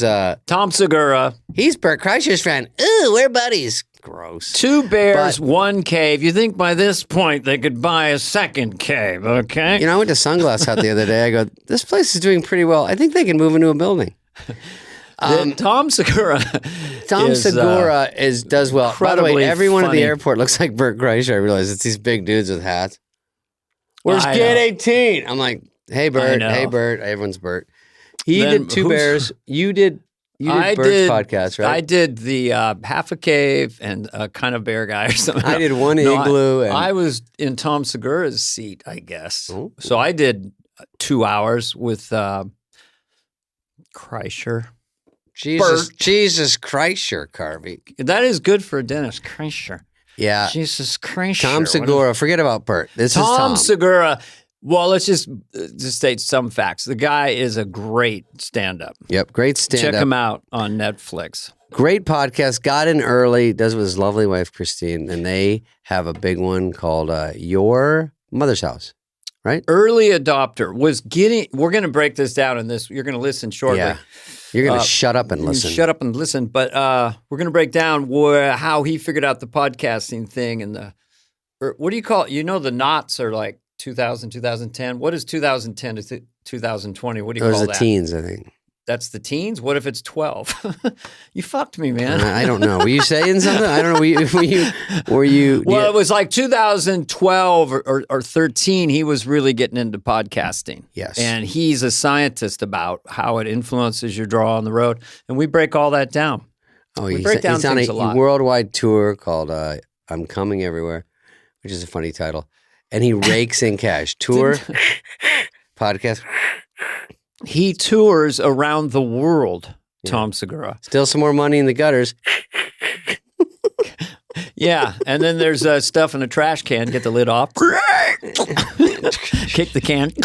Yeah, it's clean out the leaf bag. As long as you say what you're doing, it's a perfect It's all sound. funny noises. Have you seen my character sound effecty? Guy. Gets go. in a car. Adjusts the mirror. Puts it in gear. Gets a clown It's all horn. the same. Gets a clown horn. It's like. Anyway, So Tom Segura, Tom check him out. Segura is our guest, and We had fun with him. he's really funny, fun, super smart, and he'll say just dry things. He's very like how Bert Kreischer is loud, and he's such a big presence, and Tom is the calm one. So they're fun together, and we've gotten them both. Mm-hmm. We just go quietly until the podcast starts. Start it. It's only an hour. You still have the rest of I your know, day. what the fuck? It's only an hour. It's like Only an it's hour. like a ripoff.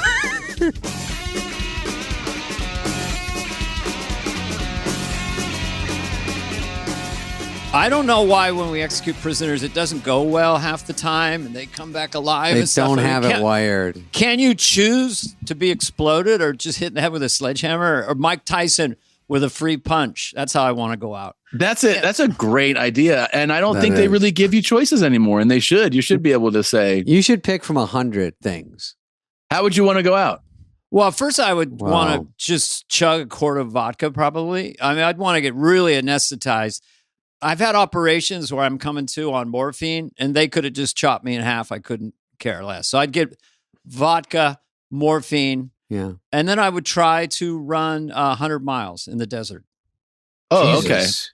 So Yeah. like you'd want to accomplish something. Right. Yeah. I wouldn't have lofty goals anymore. I don't know. What about you, Tom or David? What do you guys got? I mean, The feel good podcast of the year. I'd like to see like if I could like really take a stab at, like how How many does it take? Like Woodsy the Owl when on the pop commercial. Mhm. How many does it take till you go, all right, enough? yeah. Yeah. Huh. What if it was like somebody just I've always wanted to see like push a safe off of a ledge onto somebody. yeah. So, do it to me. I'd like Tony Robbins to push my head into that cold plunge pool he has and just hold me under, but With a doing me camera in a it? favor, because that guy's got meaty mitts. He does. This is one of our most interesting startings. But Tom Segura, Dana, is Tom Segura. an Yeah. American hero. He, Mm. I mean, I don't think you've heard He, what did he do? He created a comedy empire outside the traditional system of Johnny Yep. Carson and Saturday Night Live. He's here right now, Tom. And he created a comedy empire leveraging this new technology. And it's brilliant. And his specials are amazing, I have to say. I heard a lot of your good stuff today. Thank you. Don't forget, I hosted SNL twice, but keep going. that. You did?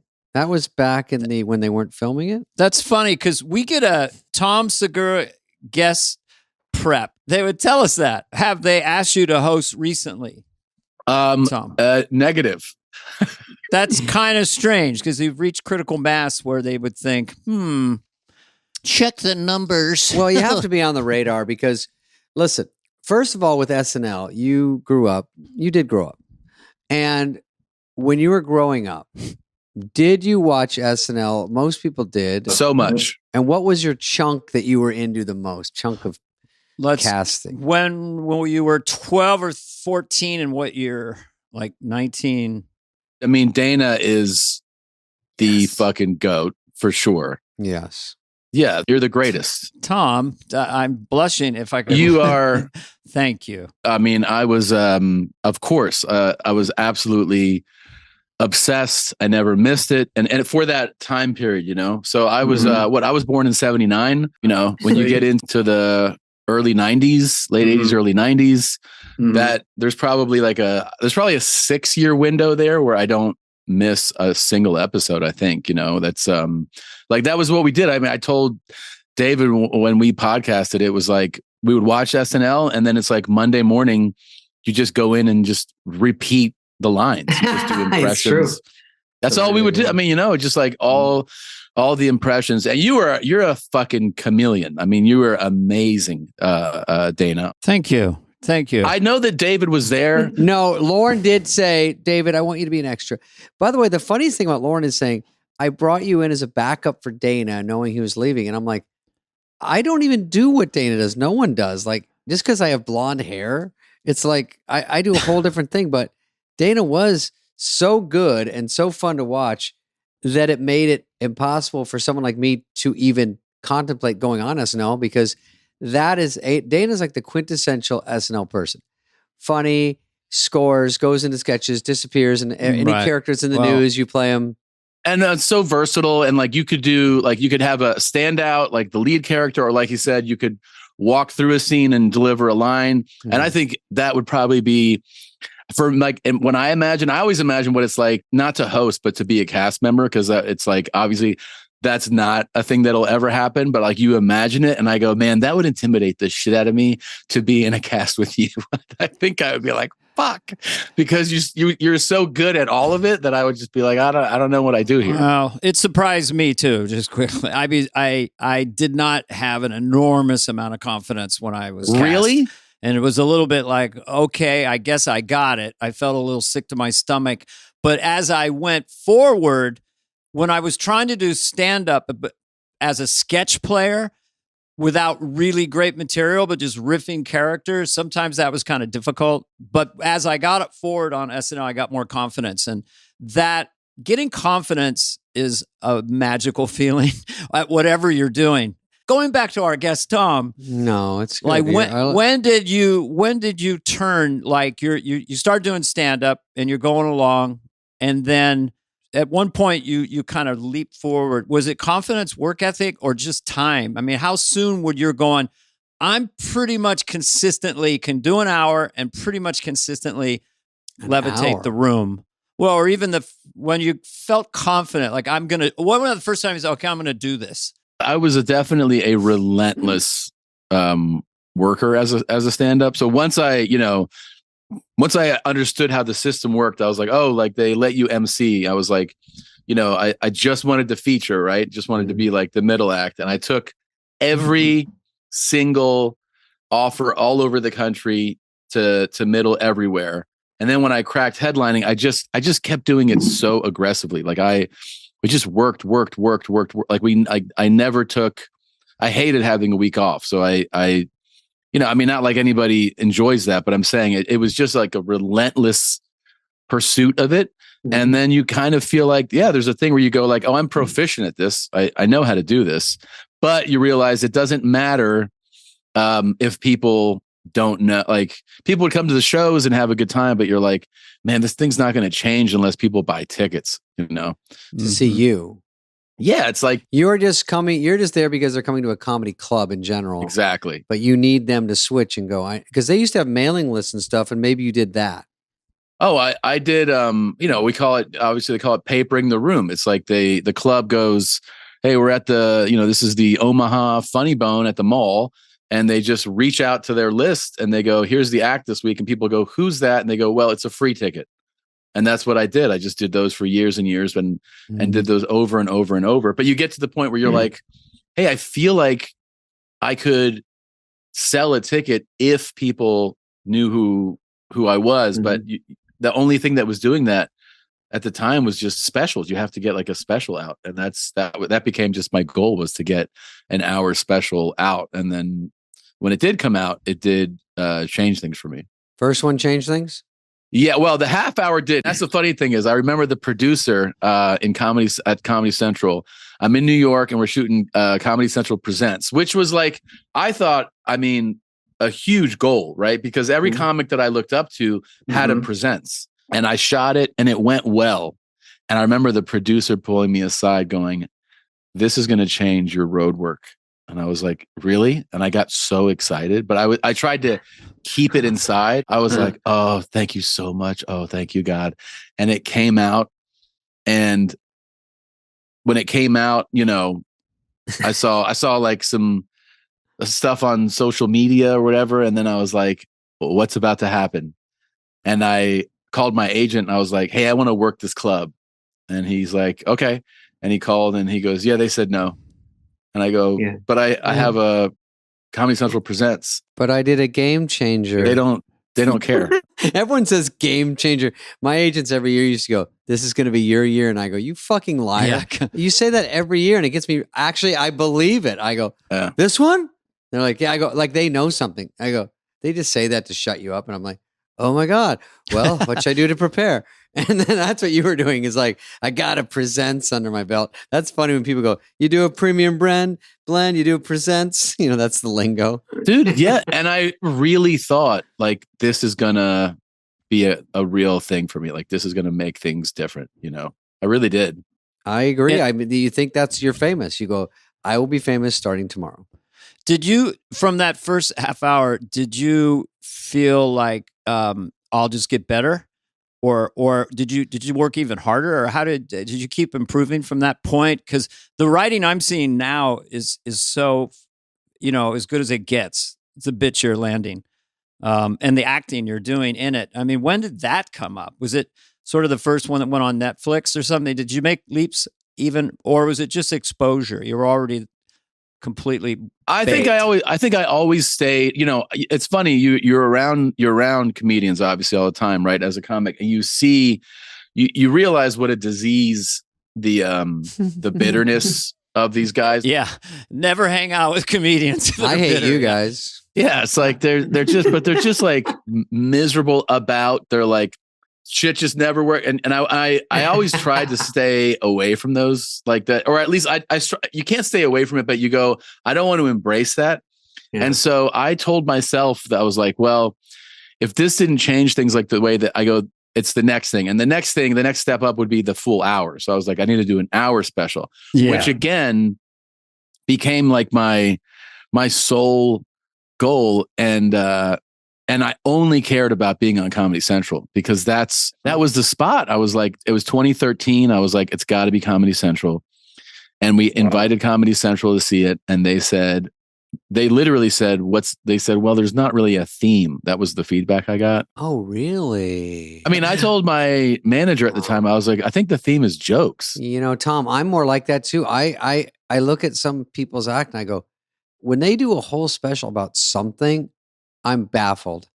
Yeah. I can't even come up with jokes about when you have the whole playing field. You can do a joke about anything in the world.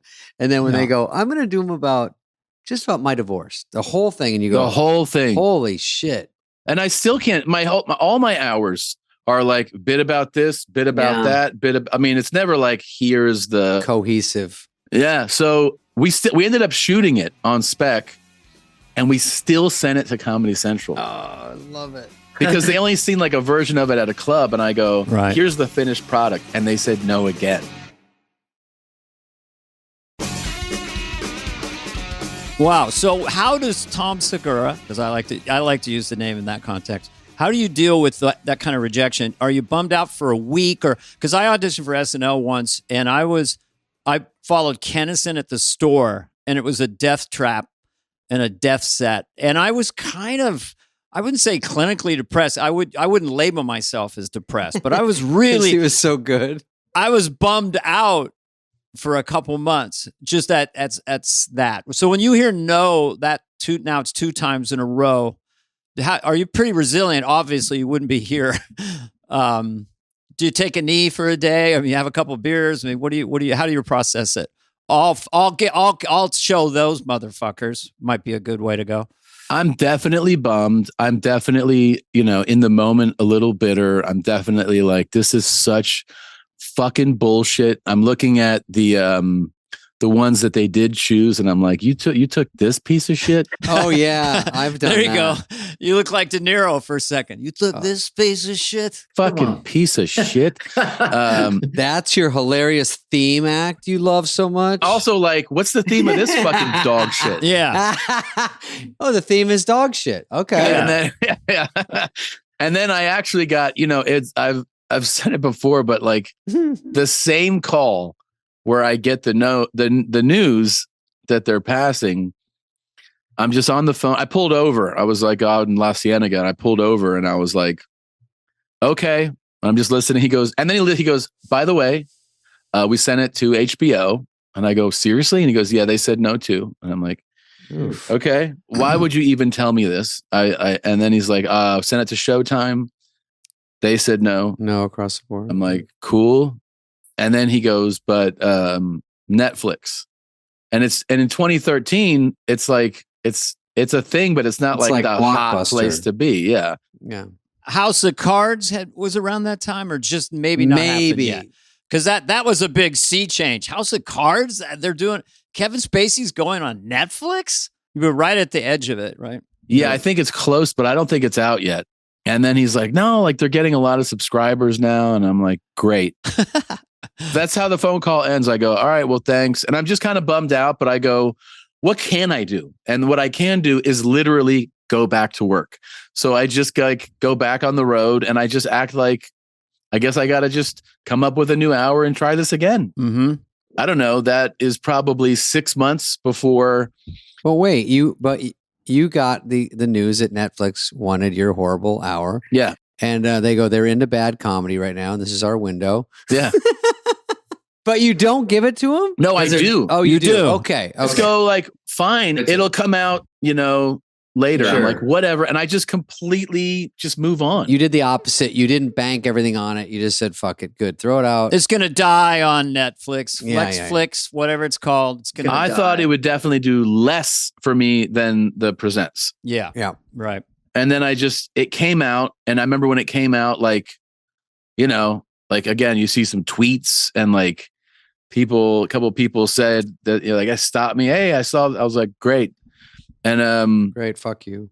I didn't think anything of it. And then like 3 months later, I remember I did the Cleveland Improv, and the manager comes up to me at the end of the week. He goes, I don't know why the fuck this happened, but you sold some tickets this weekend. Wow, that gave me the chills, though. I mean, the fact that you're suddenly valuable in some way, That's a rush. that's a lifelong goal that you're like, wait. That sentence. Oh, yeah. You're selling a shit ton of tickets. When that starts to happen, it's like. And here's the thing. Here's how fucking removed from the correlation of the two. I was like, wait, why? He's like, no, I don't know why. And he's shocked. That's how he doesn't think you're that good. Or just, I'm stunned, man. He like sends me the breakdown. He's like, look at this shit. And I'm like, what is that? He goes, well, you hit some bonuses, but he goes, I don't know, man. And then he just like walked away. And I just thought, well, that was a good weekend. And I still wasn't like, oh, the special's working, you know? And then the next few months, it started to happen more and more and more. And then it became a thing where it was like, hey, you sold out this weekend. Like the whole weekend sold out. That was probably after like 6 months. Wow. It took that long to seep, right? Yes.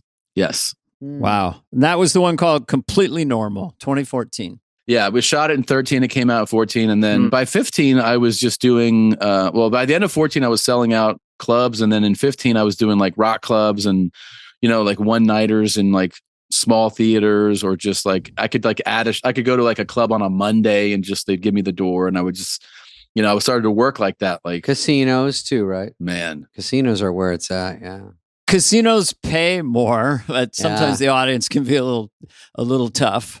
This is a crazy inside baseball thing, but there are casinos, and this is really crazy when you actually just do the finance, like the numbers on this. Mm-hmm. There are a number of casinos that will pay well over the gross of the show. And when you think of that, you're like, wait, what? The show is grossing X amount and they're going to pay you over that. And then you realize, well, there's a calculation that they do. Mm-hmm. They're like, if this many people come to the casino, we don't even care that we're parting with this, because these people are going to get rooms, gamble, drink, eat. And you're like, the way that it becomes a little like ecosystem of an economy on in a night it's really fascinating. Playing the Desert Inn in Vegas, which was an incredible room. Now it's the Wynn. It was blowing up. 600 seats, low ceiling. I go down for the sound check and they got a Goomba type manager there. And I go, how are the ticket sales? How are the ticket sales? And this is a quote. Mark Pitta was there, my opener. He goes, what do I give a shit? I got Indonesians dropping 10 large upstairs tonight. Yeah, that's all it is. Indonesians dropping 10 large. But yeah, and they do the analytics. They told me they'll see what Carrot Top numbers are, or like how much money is dropped in the casino that on your night. Yeah. Does your audience go out and then does your audience drink? Does your audience get drunk and leverage their house? Do our high rollers ask for your tickets? Because you can see the front row, and a lot of times when you do Vegas or any of these places, casinos, the front row is sparse or it's choppy because people go, give me tickets to everything. I'm a high roller. And they go, you got 2 tickets up front. If you want them, you got this. And, you know, they walk in like Meghan Markle in the middle of your set if they want. But sometimes they go, nah, I think what the calculation is, they just need to get them. And the showroom's always in the very farthest corner of the casino. So they have to walk by and they calculate. They probably spend $22 on slots on the way out of boredom. They walk by our restaurants. They probably eat at one. Now they're aware of our casino because Tom Segura they've never come here. But because we're mixing up our acts, they go, oh, I'll go see him. And then they go, oh, I've never been to this casino. I'll come back. So they got to get them in somehow. They don't even want you to do your act. Yeah. They're just like, get them in, touch base, and go back out. I just had this happen at a casino. This is wild. I'm backstage and it's a big room. It's a 6,000 seat room. So Wow. basically, it's what they consider a half arena, right? Yeah. Okay. That type of shell It's design, big, yeah. Yeah. big room. And there's in those types of rooms, the way that it's laid out, it's kind of hard. You can't really peek out. They have huge, scaffolding and curtains everywhere. But I hear Kirk Fox, who's on stage, and I hear him at one point go, "Hey man," he goes, "Hey man, you got to calm down, okay?" And it's not like I'm like, this is definitely some shit. If Kirk is saying that, he's pretty chill. Great stuff. Yeah, he's pretty chill, and he's like, he's so funny, and so it makes my ear, it catches my ear, so I turn and I'm like, what's going on? So I try to see, but I can't really see. I just see Kirk up there on the stage, and then a few minutes pass, and he goes, "Hey man, hey dude, I'm telling you, I want you to stay, but you got to calm down." And so then I'm backstage, and I got like at these big casinos, there's like 200 security staff. Like it's a lot of security, right? So they start coming around. I hear they're all on their walkies and their earpieces, and so I'm like, what is happening? And they're like, well, there's this guy in the front row, and I'm like, what's going to happen? What are you going to do? Yeah. And they go, well, we think it's going to be too disruptive to remove him during Kirk's set. So what we're going to do is, because he's like getting through it, he's almost done. When he gets off stage and you're about to go on stage, that's when we'll remove him. And I go, hey man, it's your security. Do whatever you want. I just want to know what's going on. And they're like, that's what we're going to do. I go, okay, great. Kirk finishes he says goodnight. He walks off stage. They start playing a song, and that's like my cue that I have like 10 seconds, and then I walk on stage. So I walk on stage, and as I walk on stage, I grab the mic, and I see like 8, 9 yellow security shirts, big black letters on it, all gathered around this dude in the front row. Oh God. So I'm just, how's everybody doing? I'm just still like, what's up? And I grab the mic and I'm like, hey, and I can't even get out the first sentence. And this becomes mayhem, right? So like they are holding this guy, and I see his head pop out from under like a chokehold, and he goes, Tom. Oh my God. Yeah, he goes, I came to see you. And I go, what do you want me to do? And he goes, help me. Oh my God. Help me. I go, I think it's beyond my control now. They start to pull him, and dude, it's taking like 6, 7 guys. His girl pops up, and she fucking punches one of the security guys. Yeah. And I'm like, and I'm sitting here from the stage. I haven't started talking yet. Everyone's watching, and you're all just watching. Yeah. And there's the Jumbotron. Watching you watch. Yeah. Jeez. And I'm just like, you got to be kidding me. She turns and starts yelling at me too. I go, what do you want me to do? She takes her beer, throws it on one of the security guys. Smart. The guys start dragging the guy out. And when they drag him out, he takes them into an aisle. So he drags security guys into an aisle. I see shoes come off, pants come off. They finally get him stood up. Underwear's off. He's fully naked in the arena now, right? It's Conor McGregor. I'm like, oh my God. This guy's like, I would say maybe 5'9", 265, 270 pounds. Okay. So looks good with his clothes off. Looks great. It's a nice shot. I'm able to put like the show back on the tracks. I finally get off stage, and I'm like, dude, that was the fucking wildest opening to a show I've ever had. And they go, yeah, the cops here, that guy's in jail, blah, blah, blah. Like half an hour later, we're walking through the casino. There's the guy. No. There's the guy and I'm like, how is he walking around? You betrayed me. He doesn't see me. Oh. But when he walks by, we're all like, that's the guy. Ah. And we talked to one of the security people, high roller. He's a front row high roller. Whale. Yeah, he's a whale. They're like, yeah. I go, this dude like knocked one of your people. And then what they get away with. Unreal. They're like, yeah, 10 grand a hand, dude. It's fine. It's totally fine. Willing to look the other way. So how long did it take you to feel like you're doing your set then, after he goes out naked and they're screaming and fighting? Did you go into your set or you do like old club stuff where you kind of do a quasi crowd work? You know, the funny thing is, it's always less time than you think. Like in your head, you're like, that was 10 minutes. It's really like 3. But 3 minutes of talking about something that's happening in the room is a long time. And it's not jokes, and you're in uncharted territory. You don't know if it's funny, and you want to just start going, anyway, dogs are funny. And everyone goes, oh, we're back in the act. Did you get an angle on it, Tom? Because your experience. Because a lot of times I would intuitively go from that guy's point of view. Let's go to the show tonight. It's going to be great. Or just find an angle about it, you know? Yeah, I was making commentary about it. I was asking, you know, when I was asking, like, I would see big muscular dudes like, you know, where were you? We needed you like a moment ago. Okay, there you go. Anytime that I would say something in the act that referenced like somebody who is out of their mind, drunk or drug, you know, I'd make reference to the guy. He was like a callback thing. Oh, built-in callback is nice. I would also tell the people how I would reference other popular comedians and how they would not have gotten that at one of their shows.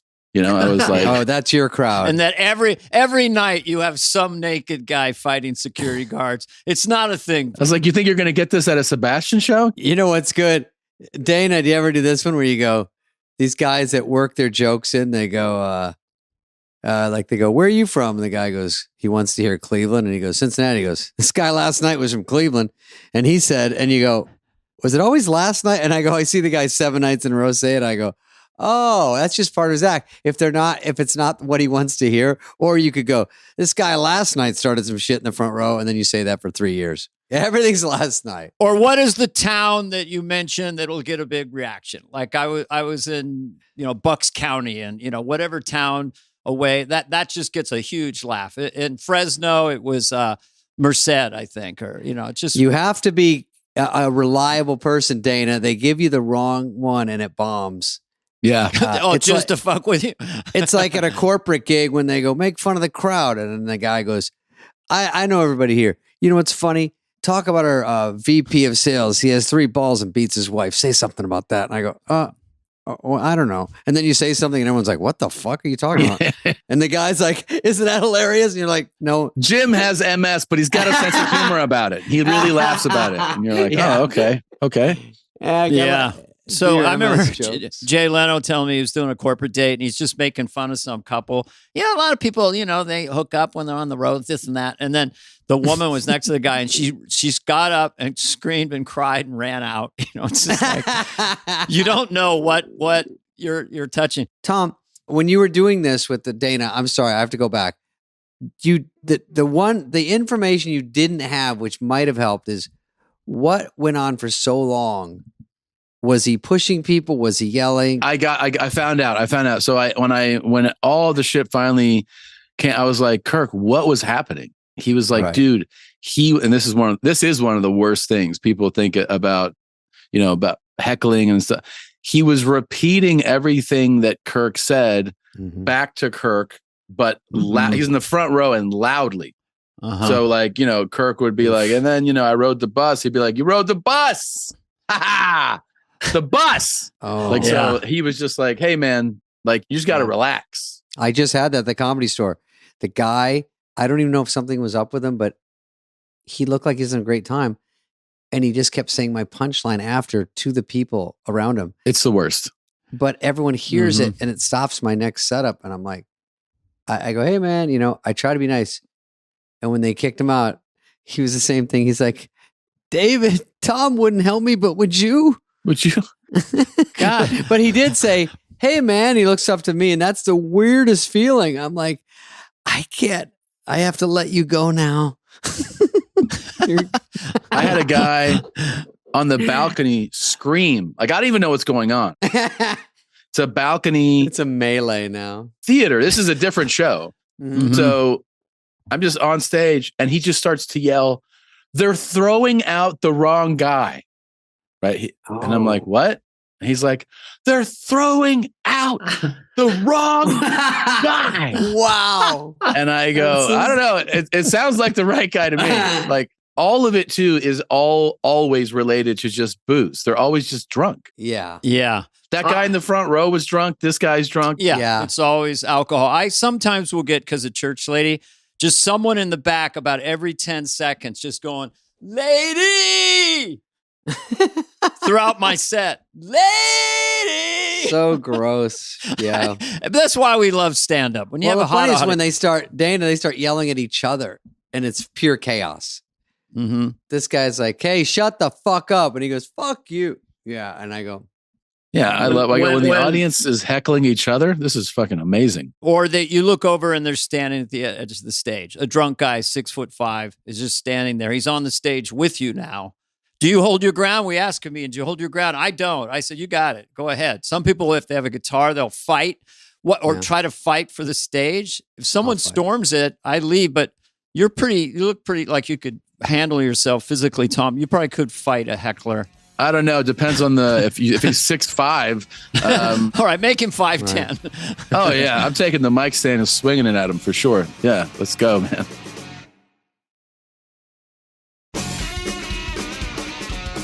So what I'm curious about, to pivot for a second, if you guys want, is that fairly recently, because I've been at this a long time, you just started to make some money, real money. You're stacking money in the bank. It's happening, right? You're making real money. It's Fort Knox over there. And now it's just only 6-7 years later, and you have at least probably 50 grand net in the bank right now. So easy. But anyway, you've gotten incredibly successful in such a short period of time outside the systems. I don't have a question. It's just an observation. It's just an extraordinary story that we hear about as comedians. Tom's doing this. Tom did that. Tom did a live stream. Tom. That's all I hear about. It's really fun. And Sebastian. And then there's Sebastian too. There's just people. Yeah, I hear about him. Well, you're doing a lot of stuff. Now, Tom, my question is, when you are doing, so you do sort of maybe like a formula where we jumped off. You do a special. It looks like you did one, mostly stories for Netflix. So then they asked you for another one, and your first one obviously seeped in. So you go, yeah, I'll do another one. But now you have to come up with a new hour, I guess. That's hard. So you do that, and now it's a system. Are you starting a podcast around now, or did you have it? I started the podcast 3 years, almost 3 years before the first special. Okay. So 2010 or 11. Okay. Late 2010, I started the podcast. Okay. The cool thing about that was those definitely started to feed each other. Sure. Even if, I don't know. I remember at one point, I think we had 20,000 listeners on the podcast, spread out. That's not that many people. But if you're just trying to do like a one-nighter somewhere and you're like, hey, I'm going to Chicago, and, of those 20,000 people listening, you might have like 1,000 in Chicago, and you might be able to get 400 of them to come out. That is actually a big deal at that point, because you're selling 400 tickets when people are like, how the hell did you get 400 people to come out tonight? Mm-hmm. They're buying booze. It helps the club. It's Oh yeah. That was a huge game changer then. And then when the special came out and people go, hey, I like this guy, or like, I liked your special. What else do you have? And, they discovered the podcast, some of them like it, some of them don't, but you're definitely bringing in a new audience of people. So those have continued. Every special and every year of the podcast, they've continued to grow, and they feed each other. And now there's just tremendous amounts of money. Yeah. Well, we're rich too. I know. No, I mean, I grew up incredibly middle class, barely. David, his nickname is Silver Spoon. It was always easy. My parents were both strippers. I made money. I got paid in ones. I slept on a bed covered in ones every night. My mom would throw them out at me and my dad. Tom, you will get to this other stuff too. I have a lot of personal questions I have to ask you off camera. You had a good year, Spade. Don't lie. No, I'm fine. Well, I did an HBO special years ago, and that really didn't affect stand-up because I wasn't doing it much. I was on Just Shoot Me and stuff, but I wasn't out that much, so I do the Improv in Irvine or San Diego or something, which is great, but I wasn't really making a lot of money in stand-up. And so I didn't really capitalize off it other than it made me more known in some way, you know. I noticed with Tom on the Disgraceful one, where the audience gave you a standing ovation, that was the 2018. That seemed to be another giant leap. Yeah, that propelled the next tour to. Each tour has gone like another level. I mean, the current tour was a huge leap from the 2019 tour. I looked at it. It's kind of unfathomable. I'm globally, coming everywhere. Yeah, all over the world. And but I think going for my own head, the theme idea. You are the message. Your likability and relatability, and you can see where the audience go, that's our guy, because you're going into territory where you're working completely clean, and then you'll also just surprise everybody and go wherever you want to go, and then you'll make it okay. I get your popularity. I've spent a day watching all your stuff, so thanks. I understand it. You are politically incorrect, which I think in some of your stuff, which is a blessing, but you don't lean on it. Yeah, I think I don't know. There's this thing. I'm sure it's not anything new, but I just always tried to. I remember people saying early on, they're like, just the thing you have to do is say things that make you laugh. Like, don't go. Yeah. I wonder if people will like this, and I'll say it. Like, I try to stick to like genuinely this point of view makes me laugh. This story makes me laugh. If I think something is. I'm talking about like a societal norm is worthy of mockery. Then like, I feel like mocking this. So then I just do that, but I'm not doing it because I hope this audience likes it and this one won't. I try to stay honest to what makes me laugh. And also when you walk out there and your whole physical demeanor and you're so relaxed. I mean, even Next Level and so comfortable. It's a living room. So if something doesn't land, you kind of smile like drowning the dog. It's not about, you'd have to, for people who are listening right now, it's a long story about loving his kid more than an animal. And then the way you just went places people don't expect. And so that's the antithesis of boredom. You don't know what Tom Segura is going to do. And you can't see it coming. You don't want an act where you can see it coming and you go, and then he's going to say this and then that. But that is a hard thing to do, but like Dana was saying, you're out of the box a bit. So you're sort of underground, but famous. And then, and you make a ton of money more than most people that people know of that are, household names. And you've done it on your own terms. And also, I don't think you are as worried about getting canceled because what are they canceling you from? You're your own boss, your own podcast. What am I going to get not hired to do? Yeah, you're your own show. You have 54 podcasts. You have Dana. His tour is called "I'm Coming Everywhere." It's funniest name. I heard you talking about that, and I heard you talking about taking a private jet, which is hard to talk about, of course, but it is fun to talk about because you're right that in some of those instances, there's almost no way to get to where you got to go. Here's what I actually explained on a couple of podcasts was the fact that if you're touring as insanely as I'm talking about the logistically, I go, I don't have to charter a plane, but I go, what I would have to do is reduce this tour. Like there would be no way to go. Yeah. I'm doing Ottawa and then Spokane and then Eugene and then Boise. Like I go, well, you just can't do that if you're flying commercially. So we would just change the tour. Sure. I mean, it's what you want to do. And if you can factor it in and you're making enough, it's fine. It's really just all a numbers game. And if on my tour, I don't do it as hitting the pavement as hard as you. But when I do it and I have 3 nights in a row, usually, if there's a connection involved, it's already a red flag because that's a red flag. With no one coming to work lately, COVID, canceled flights, you're like, I don't like going the day before every show because that's such a production. Then you're there all night, then all day again. So decisions have to be made, but it's obviously private jets perk people's ears because it's one of those things that even if you're rich, it's out of your league. Like it's such an excess. It's such an indulgence. It is time travel. Like the thing that's crazy about it is you go, I can't believe the show ended and now we're in the next city. and it's only been 2 hours. Like it feels like you teleported. The thing about it is you go, you know, like you don't have to do it. It does make a tour like this possible. I will say this, you know, we don't do it like every leg of this tour, every flight or anything. The times on this tour that we've done commercial travel, 90% of them have come with an issue, meaning like delays, cancellations. It has. So every time we do it, we're like, oh my God, we're so much more appreciative of when we have been able to charter, because it has screwed up almost every leg of travel that we've done with it, you know?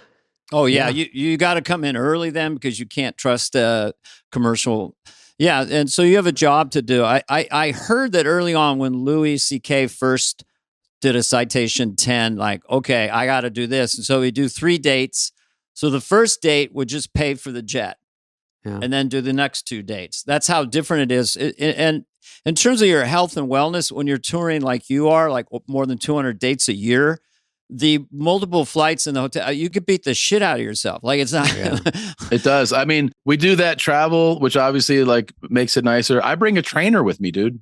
I bring a trainer with me because it's trying to just keep your mental and physical health going. Yeah, it's fucking so demanding. It's just not. It shouldn't be allowable if you have the means to have a trainer and eat well and actually do the tour and end up not hurting your health.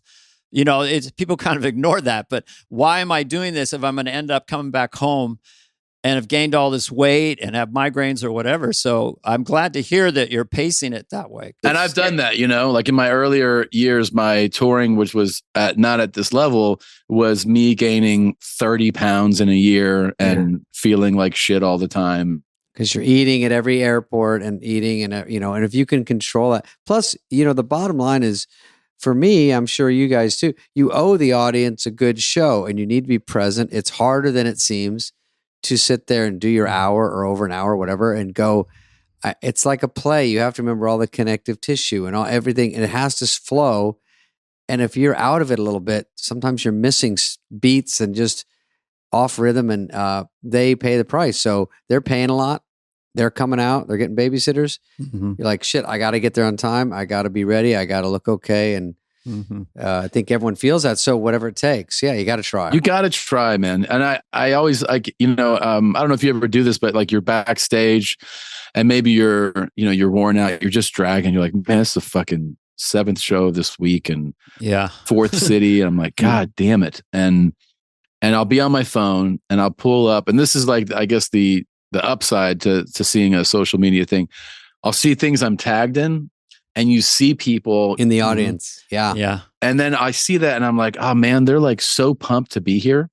And it completely changes my mental state before I go. I'm like, you know what? These people are excited. I need to get excited. I need to like wake up and appreciate the fact that there's people here and like try to have a good show. But it's easy to fall into the other side, you know? Yeah. I call it the forget to have fun problem. And if you forget to have fun and you're out there and it's not feeling right, and you go, oh, I forgot to have fun. Do you have a trick? Do you have a, like, I used to like, I always say that the best version of myself as a comedian, and this is a very simple way of describing it, but I think it's that when I walk on stage in a silly mood, like me feeling silly is the best version of stand-up that I can be. But what I forget sometimes is to remind myself of that, and to like and I'll sometimes I'll see an image, and for me and my own memories, it's for some reason it's seeing Eddie Murphy in his early days, like in Delirious and stuff, because I feel like that's a fun, silly guy. So like if I see that image, I'll be like, oh, that guy's like having fun. He's having a good time. He's playful. Yes. So I always wonder like what other people do to switch into a different headspace. Do you ever do anything to like switch your headspace? Well, the minute I come out, I probably make a fool of myself, but I put on Suspicious Minds normally by Elvis Presley, and that it seems so absurd and doesn't make any sense, and I'm coming out to that. I try to get into the absurdity of what I'm doing up there, but the first laugh kind of gets me going, you know. But I've got, in the olden days when you're first doing stand-up, you're going, God, I don't feel funny today. I don't feel very funny. You're very superstitious. And later on you can be sick. You don't feel funny at all. And then have your best show. So you get used to it. But yeah. Dane and I have a few questions about your podcast. You have your mom's house, correct? You have that's with your lovely wife. With your lovely wife. Yes, Christina P. And who I know, and she's great. She was on Lights Out. Also, you have one with that guy. Who's that big guy? Ooh, big guy. Oh, real heavy guy. Flirt, hurt.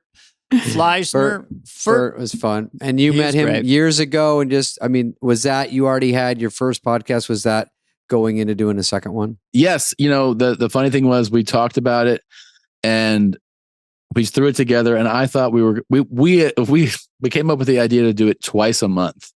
I was like, why don't we do this twice a month just for fun? Sure. And,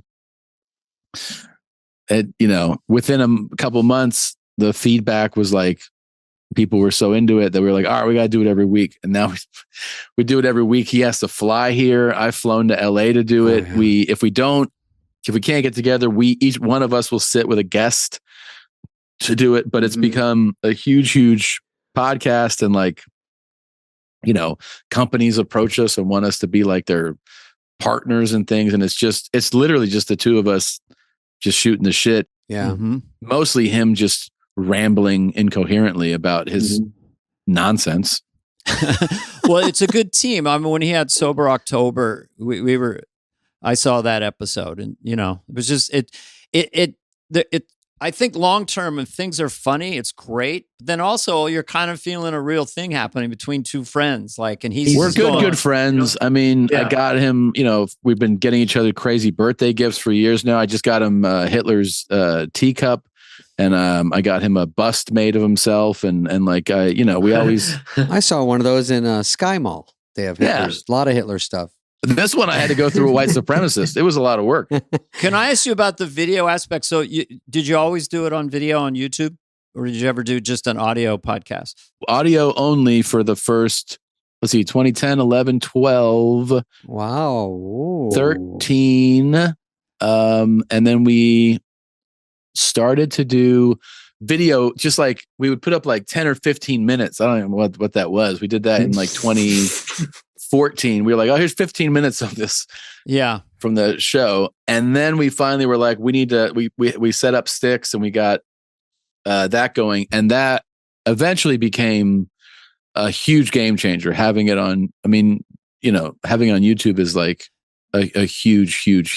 Did you get the same amount of audio listens? And then you got the additional, or was it even more audio listens? It's evolved in different ways. So audio was obviously the only thing. And then you throw in video, you start getting views, but the audio is much bigger. And it was also still, from an advertising perspective, they're like, audio downloads are all that matters. When the video views started to go above a certain amount, is when people were like, okay, we can't ignore the fact that there are hundreds of thousands of views on this thing. It's like a TV show. They're like, it's worth advertising on, is what it came down to. And then, you had to convince, some of the people were like, well, that's just the same people. And you're like, what are you talking? You think people are listening to episode and then going and watching a 2-hour thing? Like, what are you talking about? And that, they also would make the argument, well, we don't know how many, if you listen to a song on YouTube, if you watch the video of a song, you might watch it 6 times. They're like, what if people are doing that on your podcast? And you're like, you think they're rewatching this 2.5 hour podcast? So I would get in the shouting matches with advertising people about this, like actual shouting matches. And you do it. I was fucking yelling at these people. Yeah. And then the year fucking changes and they go, oh, hey, by the way, we wanted to inquire about advertising on the video portion. I'm like, yeah, you mean the thing I've been talking to you about for 2 years? And so that then became a thing that is highly valuable. And you just obviously you watch the bigger thing, you see a Rogan show when he was on YouTube. You're like, look, man, there's 10 million people watching this. You don't think that's worthy? That's all those eyeballs, man. And I think now if you start a podcast, and the clips go out. Clips is a big thing. clips is a huge thing. A lot of times, you know, if you think about it, your fan base is going to consume the whole thing. Talking about the full like scope of people, most of them want to see a bite-sized thing. Like in our world here, you know, we've had a number of clips go viral, but they're the clips, these like moments that blow up. But it would not have happened without video. You know, video is what took it over. Yeah. And then you go into your ones I contacted you about when I heard that you were doing live shows. Such an interesting idea, and it was a huge success. And that was a pandemic was a smart move, and that was another game changer, right? Kind of saved my ass, dude. Like, I mean, you know, my main thing, I mean, obviously the podcast is a fixed thing, and you go, okay, we have ads and roughly we'll make this much. Yeah, everything associated with it. But you're like, you know, I'm a touring comedian. And then when the pandemic hit and you're like, oh wait, there's none of this, like this is completely done. That was like, well, how do we do? And it was an experiment. My agent at my touring agent was like, you should try this. I go, well, we have to figure out an angle. So we tried it and we're like, all right, we'll do $10 tickets. Like it's a reasonable price. And we'll show things that you can't show on YouTube, and we'll shoot some sketches. So we add some value to the show. Why? Like that's the hard part, the value. Yeah. But then you go for $10. If you do 3 or 4 sketches and you show some stuff you can't see anywhere else, and you bring in a guest, and we had a musical guest, you're like, all right, this is like, it is a thing. Yeah. If this was a $10 ticket to walk into a venue, you'd be like, yeah, that's worth it. And that thing went fucking bananas. And so once we saw that, I told the because you know, agents are always like, let's make it $20. I was like, no. Yeah. Well, I go, we keep it $10 tickets, and we just try to just try to do volume. And we started to do them like every 6 or 8 weeks or something, and spending over $100,000 producing the episode. So it's it's not just like, oh, hey, here's my friend. Yeah, we actually put money into making it a special event and into production.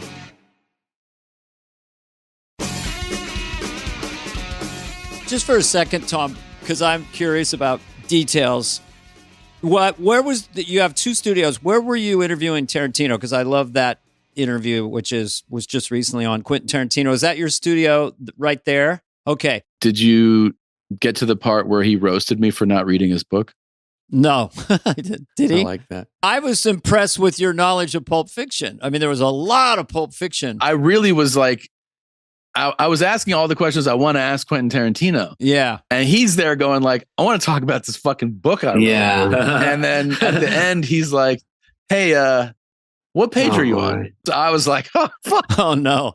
And he's kind of intimidating. Oh yeah. And I was like, he goes, so you're on page 3? Is that what I'm getting out of this? And I was like, if that. Dana, remember we did because we're talking about SNL this whole time. We did Quentin Tarantino's Welcome Back, Kotter, that sketch, and it was I got to play Horseshack. Oh, Mr. Kotter. And then it was, I guess John Travolta was the host, so he came in, and they shot up everyone. It was like a bloody sketch that got really bad really quick. But I don't think Quentin was on the show. I think it was only because it was John Travolta was on the show. He was hanging out. He said, yeah. Okay. He really has that like savant level knowledge of cinema to the point where you're like, I mean, like he is citing, the composer from this movie in '63 and the actor who also appeared in the thing. You're like, dude, I don't know what the fuck you're talking about, but I like movies too. I love movies, but yeah, he is the next level of next level. And the way you guys broke down that scene in Inglourious Bastards, the whole I loved it. American speaking German, that whole segment, and how he said a lot of times you'll see his scenes and there's a familiarity to them, but he's doing things and he's making them better than you've ever seen them done. And that was the case of it. And an original take on something we've seen. You know? Yes, I love his movies. I love his movies. Yeah, me too. I was hosting Jimmy Kimmel, and he came out, and I couldn't help it. I go, I love you. I was just like, I said, because I know you through your choices in your movies, and I just appreciate your sense of humor. You know? Yeah, so funny. May I have another glass of your delicious milk? Christoph Waltz and Glorious Bastards. Yeah, so good. Listen, Tom's a Cincinnati native. I'm wrapping him up. Watch this, Dana. Let me see. My parents went to Denison, which is a college near Cincinnati. Or did you not know that? Don't Tarantino me. Denison is where they both went. You're not lighting up enough about that. You are part Cajun. Cajun man is from Cajun. You overdosed on GHB at 19. Why is that in here? Coma. Short coma. Yeah. A coma's terrifying. It was 25 years ago last week. It was the day after Thanksgiving, 25 years ago. You know, it was the first time I was a freshman in college. I got together with all the people who are like back, you know, you're back home for the first time. Yeah. Oh, yeah. I just was on a tear that night and I was drinking, and I used to do GHB a lot. And the number one rule, they were like, you do not mix this with alcohol. That was the number one rule. They're like, and I drank like 10, 12, screwdrivers. And then I just took a massive dose of it. Oh, but you lived, you also were last comic standing. And my quick question is that the kind where you lived in the house? I never made it. I showcased on TV on the show, but they just showed me for like a second. I didn't get passed on, even though I would not really. I'll just say that was some bullshit. They were just casting that show. Who won, and then who did you say when they won? They suck. They're dog shit. I don't remember anybody I showcased with. I mean, it was all like we were all unknowns. Oh yeah. They literally were like, "Oh, put the short, chubby girl, get that tall Indian guy." Yeah. It was just casting. Yeah. Someone sent me an Instagram of you doing your bit where you end up yelling bikes because they knew I was going to interview you, and I listened to it. It was hysterical. That whole piece is like just that. That is funny to me. That everybody has like their most known bit, and for sure for me, it is bikes. Yeah, scared straight. Yeah, little kids going to prison and getting browbeat by every day of my life. They yell bikes.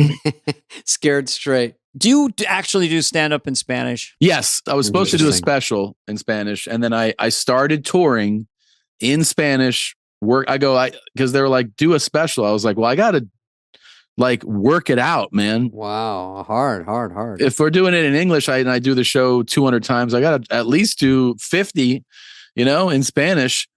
And I probably did 6 weekends in Spanish. I did, a Texas weekend. I did like Houston, Dallas, San Antonio. I did Tempe. I did San Jose. And then the pandemic kind of just changed everything, because that was when I was like gearing up for it. Mm-hmm. And then by the time that resolved itself, it was like the English tour was coming back, and it was too much to try to do both. Well, let me ask you a question. If the English language has certain rhythms that comedians use, so she blew me or whatever, so bump, bump, bump. Do you have to adjust when you're doing the rhythms of Spanish? I actually remember I did this show with Richard Villa. This is a very funny comedian who's bilingual, Mexican American, and he was like, dude, he's like, you realize you're doing exactly Tom Segura that we know in English. He's like, you don't have to change anything. You're delivering exactly as you do in Spanish. And he was like, so you don't have to like mess with anything. He said she's a hot chick. She's caliente, or you're he. But caliente is hot, right? Oh, you're talking about if I'm saying it. Saying it in Spanish, the syllables are more, and does that affect the rhythm? But I'm saying the delivery, you can keep your delivery authentic. Yeah, got it. Because you hear singers. Culture you learn, which is like some like they like innuendo, and they really like a wink and a nod. Some cultures do, which I was like, I don't want to do that. And they're like, watch, and you just see how much they love the double meaning, the double and that stuff. But I just didn't make it part of my act. I saw that like some audiences really like that, but I was like, I'm not going to embrace doing a different style. Mm-hmm. So your brain with, because I'm not bilingual, you have your brain and you have your bit in your head and you just adjust it and then you're just doing it all in Spanish. Yeah, And you start figuring out, at first your brain goes, translate this exactly. And that actually leads you into a place where you have gaps and there's things not getting laughs. Okay. Then what you have to do is you have to slow down and just start talking and stop trying to translate exactly. Yeah. And that's when it starts to work more. And then you actually start writing in Spanish. And that's when it goes the best, is because you're not actually trying to make this thing work over here that worked over there. You're just creating for them. Okay. So that makes sense to me. It's a beautiful language. I'm constantly trying to speak Spanish. It's very hard to people who work. It was it was so much more work than I imagined. And I would say that the kind of cool thing is that I had not been that nervous to do stand-up in over a decade. In other words, I get, in English, sure, I get butterflies. You're like, you're about to go on stage and you might have some nerves. But the way that I would feel before I went on stage for these Spanish shows was like year 2 of stand-up. So that was exciting because I was in a full panic of like, I might fuck this up. I might bomb. I might not. Like, that was kind of exciting. I was like, man, I never feel like this in English anymore. Did the audience knows you're doing that? It's so-called your second language, your other language. Were they just, did you get a standing ovation just for the sheer effort of it? Sometimes, yes. Yeah, they would be. And you'd see a lot of like fans of mine who are bilingual, like they're the children of immigrants. And so they're fans of me in English. They hear I'm doing the Spanish show and they're bringing their parents. Because they understand. Yeah. That would be happening too. That was kind of cool. That's awesome. Well, Tom, thank you. Well, that's all I wanted. I checked off all my questions. Yeah. Let me just say, Dana, it was an honor. Yes, Tom, thank you so much. I don't know who that other guy was, but he seems really funny. I was on Tom's podcast and we had a great time. We did have a great time. It was a blast, actually. And I just want to say our guest today was Tom Segura, a funny young man. I can actually do a stand-up in Spanish or English. Did you know that, Ed? Muy bueno. Is that it? Is that weird? That's weird, wild stuff. I was just doing that for your 14-year-old self, your 14-year-old. That was awesome, man. Oh, Thanks, good. Tom. Well, you guys, anytime you want to charter out here and podcast, we would love to have you, Oh, I'll definitely come out. You bought a steak one night in Austin.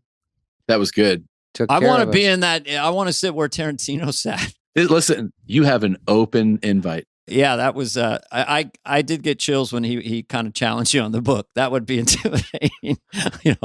He's got so much energy and so much knowledge. He's such a funny, interesting character to listen to about film, man. But that shows you. I had him on Kimmel, and you have 3 minutes commercial break. I was the guest host, and then you sit there for an hour and really get into stuff. So podcasting is an extraordinary, for me, new development in the way of being authentic, and it's so much cooler and more fun than the band and the audience, which is great too. It's a big rock and roll moment, but it's like 3 minutes in, you got to get to a commercial and stuff. This is awesome. So anyway, come out to Austin, man. I will. There's a nonstop direct if I don't fly. Yeah, private. Go, Dana. Stop being like this. I will go out and do it if we can have a dinner afterwards, because I kind of want to pick your brain about what you know, because I still am trying to learn this whole world, analytics and stuff. And I feel like we just set a date. Yeah, we sort of did. Yeah, I can eat anything, So you're fit now. We get your trainer, your chef, maybe cooks, and we just eat on the set. Or we can't go to that meat store we went to. 2018 is when you came out for that special, and you'd lost weight and you had a cool jacket. You kind of were a rock star. That it switched there a little bit, Yeah, and then the special 2 years later, I gained 20 pounds back. Did you really? I didn't notice on the final one. Really? On Ball Hog, I definitely gained about 20 pounds. 3 weeks ago, I shot a new special. God damn, relax. I was just so thankful that I weighed less than I've ever weighed in a special. That's all. You don't have any jokes. You're like in a mirror, just like, check this out, guy. But I think it's kind of nice if you can have a nice family and make a lot of money and be creatively fulfilled, and then also be really healthy and feel comfortable walking around on the planet. It's kind of a nice feeling. So David, just a little All right. pointer. All right. I feel Tom, good and light. Bye, Tom. I thanks miss for you. all the time, Tom. All Bye, right. guys. This has been a podcast presentation of Cadence 13. Please listen, then rate, review, and follow all episodes. Available now for free wherever you get your podcast. No joke, folks. Fly on the Wall has been a presentation of Cadence 13. Executive produced by Dana Carvey and David Spade, Chris Corcoran of Cadence 13, and Charlie Finan of Brillstein Entertainment. The show's lead producer is Greg Holtzman with production and engineering support from Serena Regan and Chris Basil of Cadence 13.